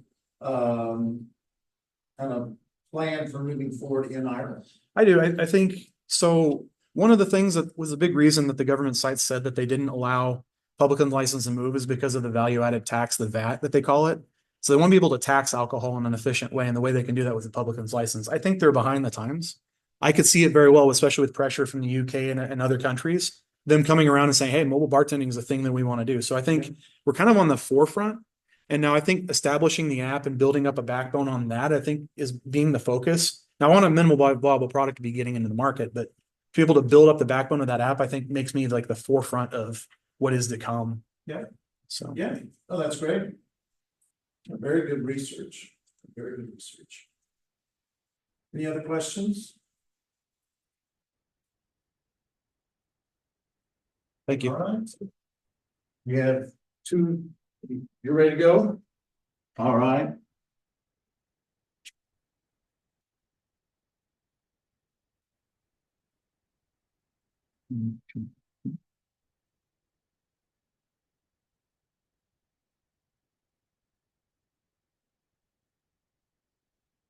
All right, and let's see. Do you need? Okay, hold on, let me just. Nope, that's going to care.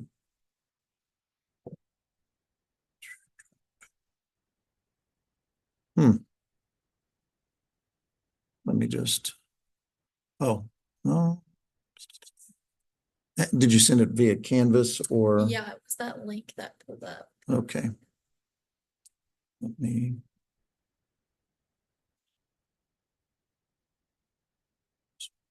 Here.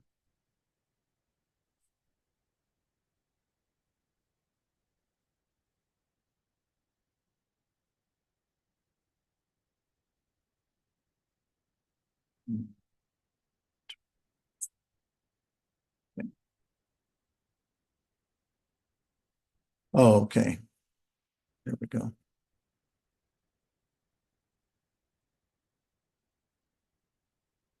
Let's go back to Zoom.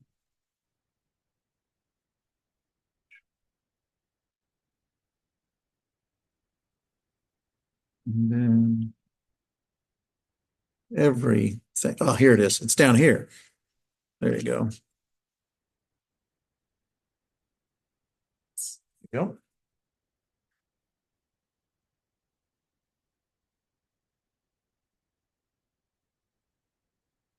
Today, I will be presenting to you the topic of WinNomad. What is WinNomad and what is it addressing? Well, in Kenya, there are 12 million citizens that do not have access to reliable energy sources that live in rural areas. So what is the solution to that? Well, basically any renewable resource would be a solution to that, but WinNomad is specifically using wind power, thus known as wind turbines. Now, in Kenya, there is a huge trend towards green energy. In fact, the president wants by 2030 there to be a 100% use of green energy. While that might not seem attainable, there will be some stats later on in the presentation that will lead to this conclusion. Now, what is the market positioning of WinNomad? Well, I've already mentioned there are over 12 million Kenyan civilians that do not have access to reliable energy sources. So what is my target population? It can't be all 12 million of these civilians because they don't all live within the same area. But as you can see on this map, all of this is access to the energy grid. And as you can see on the East Coast, which is actually the Indian Ocean, there's not a lot of access to the energy grid. This is perfect for Wind Nomad, not for the civilians, but for Wind Nomad, because this produces coastal winds, which would produce wind, obviously, for the wind turbines, which is a sufficient resource for the wind turbines. Now, it's important to note that the average income of a Kenyan civilian is 130,000 Kenyan shillings per month, which equates to about 1,100 US dollars, which doesn't seem like much, but in the grand scheme of things, Wind Nomad will be accessible to these civilians. Now, what is the time of launch and what will we be offering at the time of our launch? Well, at the time of our launch, we'll have two 2-megawatt wind turbines and the megawatt turbines can produce enough energy for 900 homes per wind turbine. So that's servicing 1,800 homes in total. And the goal after that is to grow 1 turbine per year. So what is the product positioning for Wind Nomad? Well, as I mentioned, we'll have two 2-megawatt worth of power of wind turbines that scale 200 feet tall. Now, what's the cost of the kilowatts per used for the annual household income?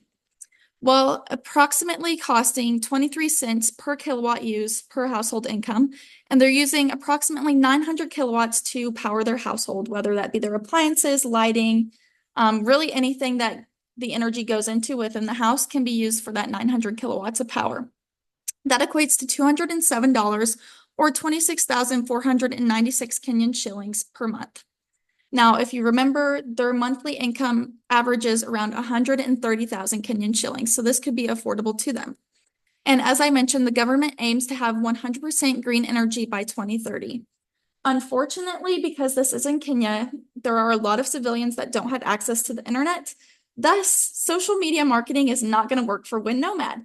So what is Wind Nomad going to do? We're going to go directly to our consumers and partner with the local governments, which I'll talk about a little bit soon. So our network positioning. Obviously, there is Wind Nomad, which will have its team comprised of its leadership team and its development officers. Then we will partner with local manufacturers. Unbeknownst to me, wind turbines are very expensive to produce, approximately $2 million per wind turbine. Now, what am I going to do to mitigate those costs? One of the ideas that I came up with was to partner with local manufacturers using the refurbished materials that they would otherwise get rid of. Now, this can create a sense of camaraderie within the Kenyan civilians, which is very important to businesses conducting business in Kenya, specifically international businesses. They want to see that relationship being formed with Kenyan civilians. On top of that, we'll be partnering with the local government. The local government has several subsidies and tax breaks for civilians that decide to use renewable energy sources because air pollution is such a big deal in the African continent as a whole. On top of that, we'll have relationships with venture capitalists, and there are already venture capitalists that are investing in renewable energy resources within Kenya and the African continent as a whole. Now, what does this competition look like? Well, there was a stat that showed that 81% of Kenya's electricity generation came from the low carbon sources of geothermal, hydro, wind, and solar power from the Rapid Transition Alliance published in 2022. Well, about 50% of this came from geothermal energy, which is found within heat within the earth. And there's also solar energy that comes from energy from the sun. Obviously, that's very prevalent in the United States today. And there is also hydro energy, which is energy from water. Of course, you see tons of wind turbines. If you've ever driven out to Colorado through Kansas, you will notice there are thousands of wind turbines that line the roads. It's not like this in Kenya, but there are several companies that are starting to develop in Kenya. They're just not servicing that rural area that I plan to mitigate that problem with. So there's Lake Turkana Wind Power Project that hosts 365 wind turbines with 850 kilowatts per turbine. If you remember, there's 900 kilowatts that are needed to power a house on the monthly basis. So these aren't even enough power to power one house on the monthly basis. There's also biothermal energy, which is very prevalent within the African continent as a whole.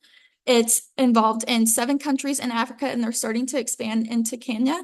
They more focus on solar projects, but they're starting to dabble into wind energy resources at the moment. Now, what are the customer benefits? The most obvious one is that we will be providing rural Kenyan civilians with access to reliable energy, enough to power kitchen appliances, lights, and etc. And not only does this benefit the local civilians, but it also benefits the local economic environment by providing energy for businesses and promoting green energy and a lack of air pollution. Now, the operations. This needs a robust team to make sure that it is successful. Starting off with the chief executive officer, that's main goal is to create the vision for the company and maintain the alliances within the team and within the other partners. There's also the chief operations officer, which needs to have a handle on the streamline of the manufacturing, the cost of transportation to get products into the Kenya if we need it. Then we'll also have the chief financial officer. Very obvious what they do.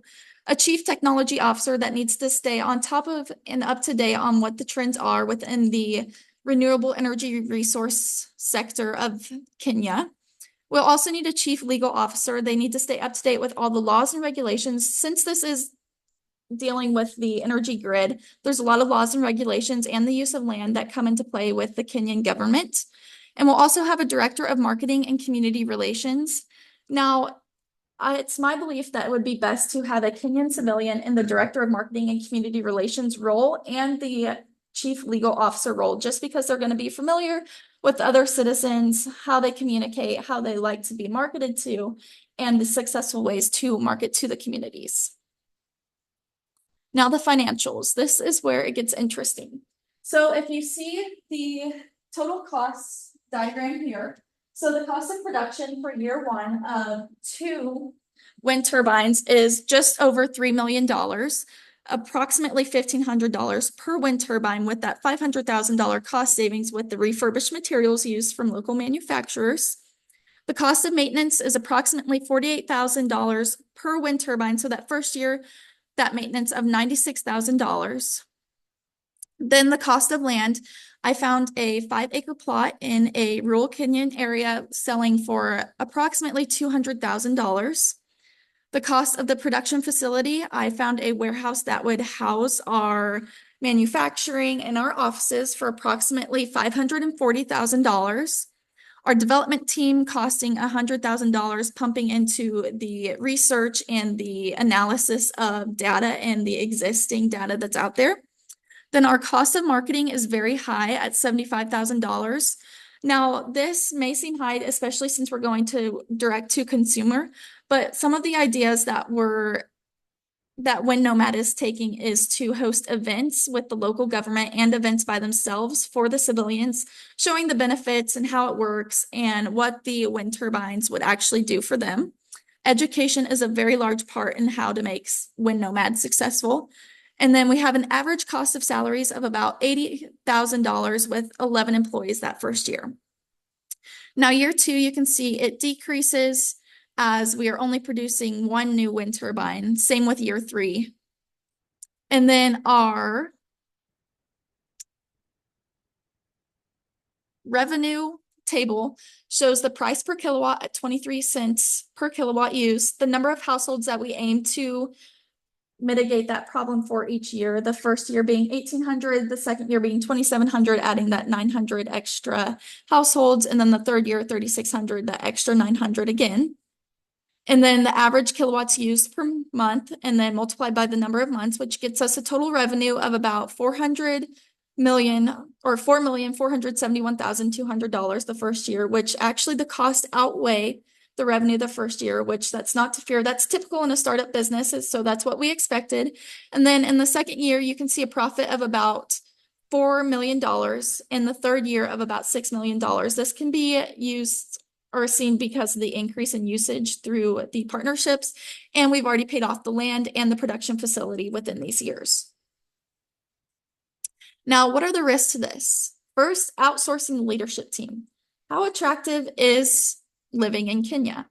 Well, this can be mitigated by finding leadership team applicants that are passionate about the same vision as Wind Nomad. They have to be passionate about providing a source of reliable energy to Kenyan civilians. They have to be passionate about mitigating problems for Kenyan civilians and really upping the standard of living for Kenyan civilians.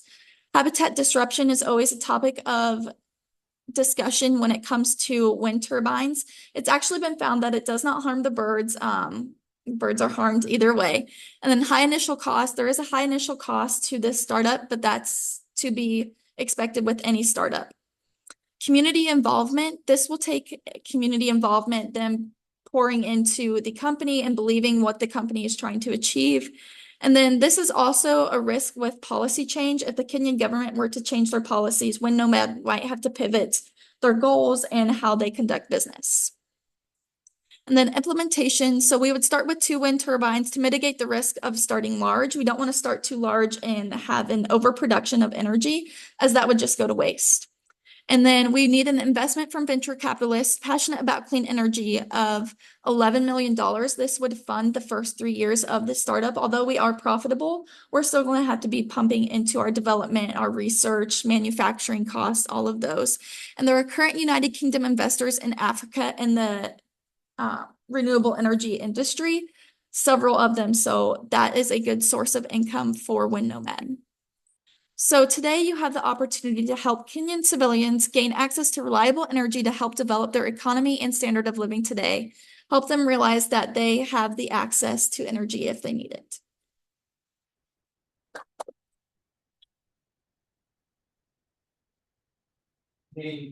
Any questions? Great research. I mean, talking about it being on the East Coast and catching the winds from the ocean there. So yeah, some very good research there. And I was glad you did the math, because I was just doing the math really quickly. But I only what you'd originally presented in terms of revenue, I took for the year, it was just for the month. And so I was like, this isn't adding, it isn't adding up. So I'm glad you walked through that as well. But yeah, well, thank you very much. Anybody else, anything? Do you know that what's the lifespan of a turbine? So it said upwards of 20 years is what I found on research, but I wasn't sure in the Kenyan environments if that would still stand true. Yeah. So yeah. Okay. Fair enough. All right.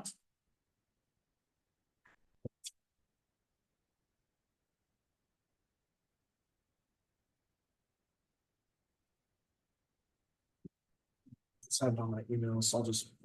That'll be fine.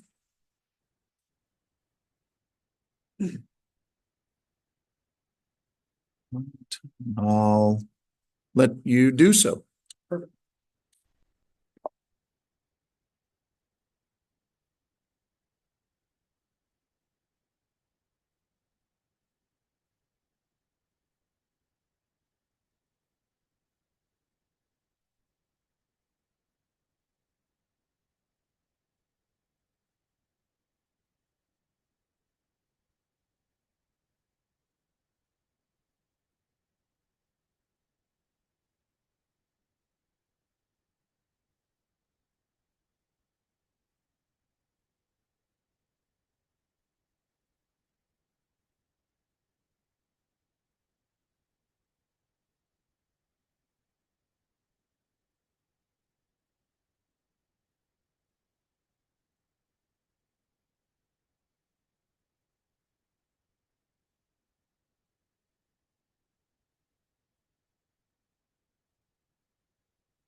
Okay. So, have you ever heard of horchata? Actually, I should probably screen share. Let me do that real quick on Zoom. Sure. I Yes, should, please so do. that everyone Please else do. can see it. Let me do that. Almost forgot. Here we go.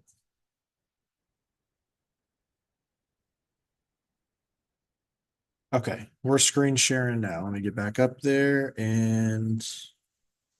Okay. Have you ever heard of horchata? Horchata is made of rice, sometimes with vanilla and with cinnamon. It's the most common variety of horchata is in Mexico and Guatemala. In the United States, it's popular in taquerias and Mexican ice cream shops. This is becoming a very popular flavor. In 2019, in the US, there was a 259% spike in sales growth with items marketed as horchata. You can say it's become the drink of the year. But of course, the icy beverage has become a staple of a variety of Latin American restaurants. And there are many iterations across the world with variations in Spain and the original origins coming from Africa. So it's a global drink that's primarily most popular in Latin America, which this brings me to the product I want to bring today. My product is called Sabor Chelado. It is a canned beverage in the Mexican market. It's horchata, the sweet, refreshing rice milk-based drink, and it's a part of a large group of beverages under a label called Agua Frescas, which translates to fresh waters. They're a non-alcoholic drink made from water, sugar, and fruit and other ingredients. And I'm proposing the canning and selling of horchata in a Mexican branded can as Sabor Chelado, which translates to insane taste. So how is horchata typically consumed in Mexico? How's it sold? So it's available all over the streets of Mexico, typically sold by street vendors or restaurants in these large containers you see on the top right of your screen. And they sell each beverage by the glass. So why do we want to focus on Mexico? Mexico is the 14th largest economy in the world and has generally enjoyed stable economic growth since the 90s. Mexico has a large diversified market, and most U.S. products and services have ample market opportunities. And because we're close with Mexico, there's close social and economic ties that make it possible to consider for first-time exporters and those firms looking for new export markets. So this tells us the market is open and competitive. Mexico is very urban-based. We'd focus on urban centers and cities. And nearly 4/5 of Mexicans live in urban areas. So the other way that horchata is sold in Mexico is through my research. I found several different pre-made versions that are bottled and a few that are sold in cans. So seeing those on the market was good to know that it is possible that people buy those versions of this product. So the key activities into making this product a reality is first, we're going to have to do product development. We're going to have to create and refine a recipe for horchata that has adequate shelf life mixed with and retains the flavors of the original flavors that Mexicans will be willing to buy. The second step would be finding a manufacturing partners sourced in Mexico. And then third would be marketing and branding. We want to develop a brand identity sourced in Mexico, which makes locals want to take pictures, look at the can, and actually make them grab it when they see it. The next thing we'll be looking for is distribution partners. So we're going to be looking for supermarkets, local distributors, retail chains, and online platforms. We also are going to reach out to resorts and other local tourist locations so they can also have this to sell at their resorts, hotels, and whatnot. We want to make sure we follow regulatory compliance to make sure we meet all the local health and safety standards. So there's two types of customers we're looking to target. And first is the local residents. We want to be able to sell this to the people there. And the second segment is the tourists, which Mexico averages around 45 million tourists per year. And so that's quite a large target audience to try to sell to. So customer acquisition, we're going to utilize product differentiation and cultural appeal to attract sales. This will be similar to the marketing strategy used by Liquid Death in the United States to create appealing art on the can to get people to pick up the can and to then do a lot of the marketing themselves by showing on social media to each other's friends. And we are also going to sell to the supermarkets, vendors, convenience stores, resorts, and tourist attractions. And the focus will be to sell in these urban areas. So now we're going to go talk about the costs. Looking at the production costs, machinery and facilities. This includes canning machinery, production, initial maintenance, and physical manufacturing location. We covered that to be around $200,000. Looking at ingredients, typically it's rice, sugar, cinnamon, water, and flavorings. I've based that to be $100,000 to cover the first year of production. Packaging, $50,000. Cans are very expensive. Or not the cans, but the canning process can be very expensive. And so the initial cost getting those cans going is a pretty high value. Then we're going to have to look at distribution costs. So we're looking at transportation and supply chain management. There's going to be a lot of logistical hurdles. We don't want to have a warehouse due to the shelf life of horchata. We believe that we can, with the pasteurization process, we think is the best way to keep the shelf life longest with retaining taste and flavor. That'll give us about 2 weeks worth of shelf life, 2 to 3 weeks worth of shelf life. It has to be refrigerated. So the logistics and supply chain management of that will be pretty complicated. Marketing costs, we want to advertise campaigns and promotional activities. We want to, again, work with local influencers there, work with local supermarkets, street vendors, get this product out there. We're putting $150,000 towards marketing costs. Compliance costs, we want to make sure that we are fully in compliance with all the regulatory boards and governmental bodies. So we put $30,000 towards that. We put staffing to cost around $200,000. And then overhead costs such as utilities, rent, and other miscellaneous expenses at $50,000, bringing us to a total cost of $980,000. Going into revenues, our pricing strategy is to take the average price per can to cost $2. We believe we can get a marginal cost per can with all the ingredients to be $1.50. We believe that our total revenue at the end of the first year would be $2 million. And then we can get that $20,000 of net income after the first year. We think we can, after several years, a lot of the high fixed costs will go down and we can increase scalability, which will lead to greater net incomes. So to get a minimally viable product off the ground for Sabor Chelado would be $605,000. This would be covers the essential costs necessary to distribute and market the initial batch of beverages, and also ensuring compliance with regulations and maintaining basic operational capabilities. This cost would be operating at a negative profit. We would not be making a product with this amount, but we would be getting the product on the streets. So the way I want this to be, I would like this to get funded.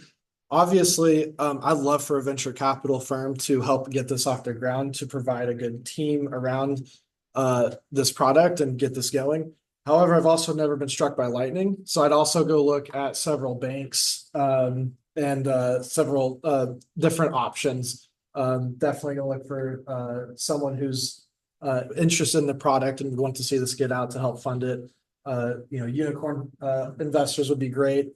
But we're definitely primarily looking at international banks and banks in Mexico to fund, and American banks to fund this venture. So a few more reasons why this is going to be a great success. The peso spent per household on alcoholic beverages was $2,250. There's going to be a projected 4% growth in non-alcoholic beverages market over the next 4 years. And that's 4% is per year.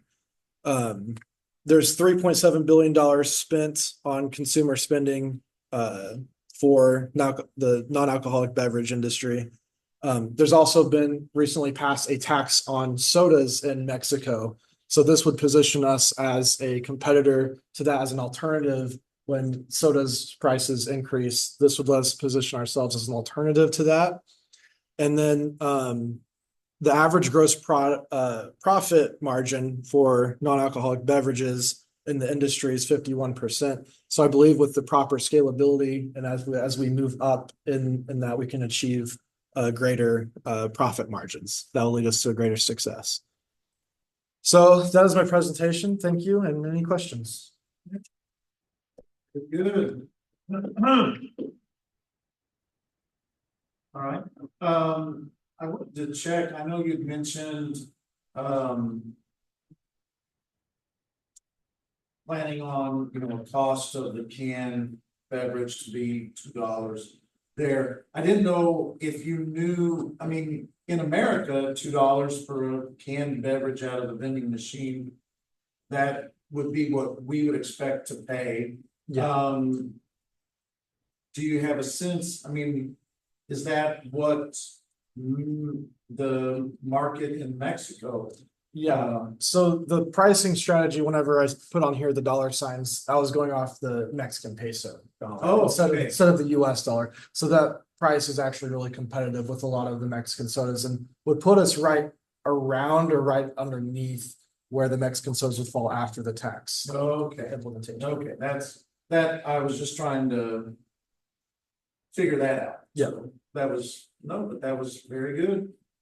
Any other, and I was glad at the beginning, I couldn't tell if it was gonna be made in America or made in Mexico. I was glad that you planned to manufacture it in Mexico. It just made me think of the old, but I don't even know if any of you will remember this or know this, but there was a salsa commercial where the people would get upset because it was made in New York City. And so I was just thinking it would be best to manufacture there. Yeah, one of the things it's like we wanted to appeal to the residents of Mexico.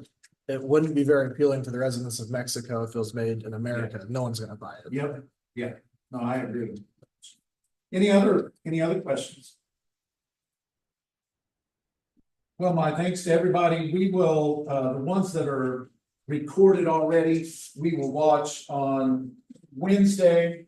Wednesday we'll be talking about Africa, and as I wish I could say I had planned this, we will have an individual here who does both for-profit and nonprofit work. She immigrated here from Africa. And so that'll be kind of nice timing from that standpoint. So looking forward to having her here on Wednesday, and we'll see everybody then. And I know you'll have your papers turned in this evening, so thank you for that. Good job. So I'm going to idea for this. Yeah. You know, any company that sells. Get your umbrella. Oh, thank you. A lot of them are like, powdered. Okay. Now they're. Good evening, Dr. Crowe. You as well. We now have one, but typically they're not I that will not be great. here all from next what I've week. tried. Okay. I'm on vacation, All right. and I'm That's not $2.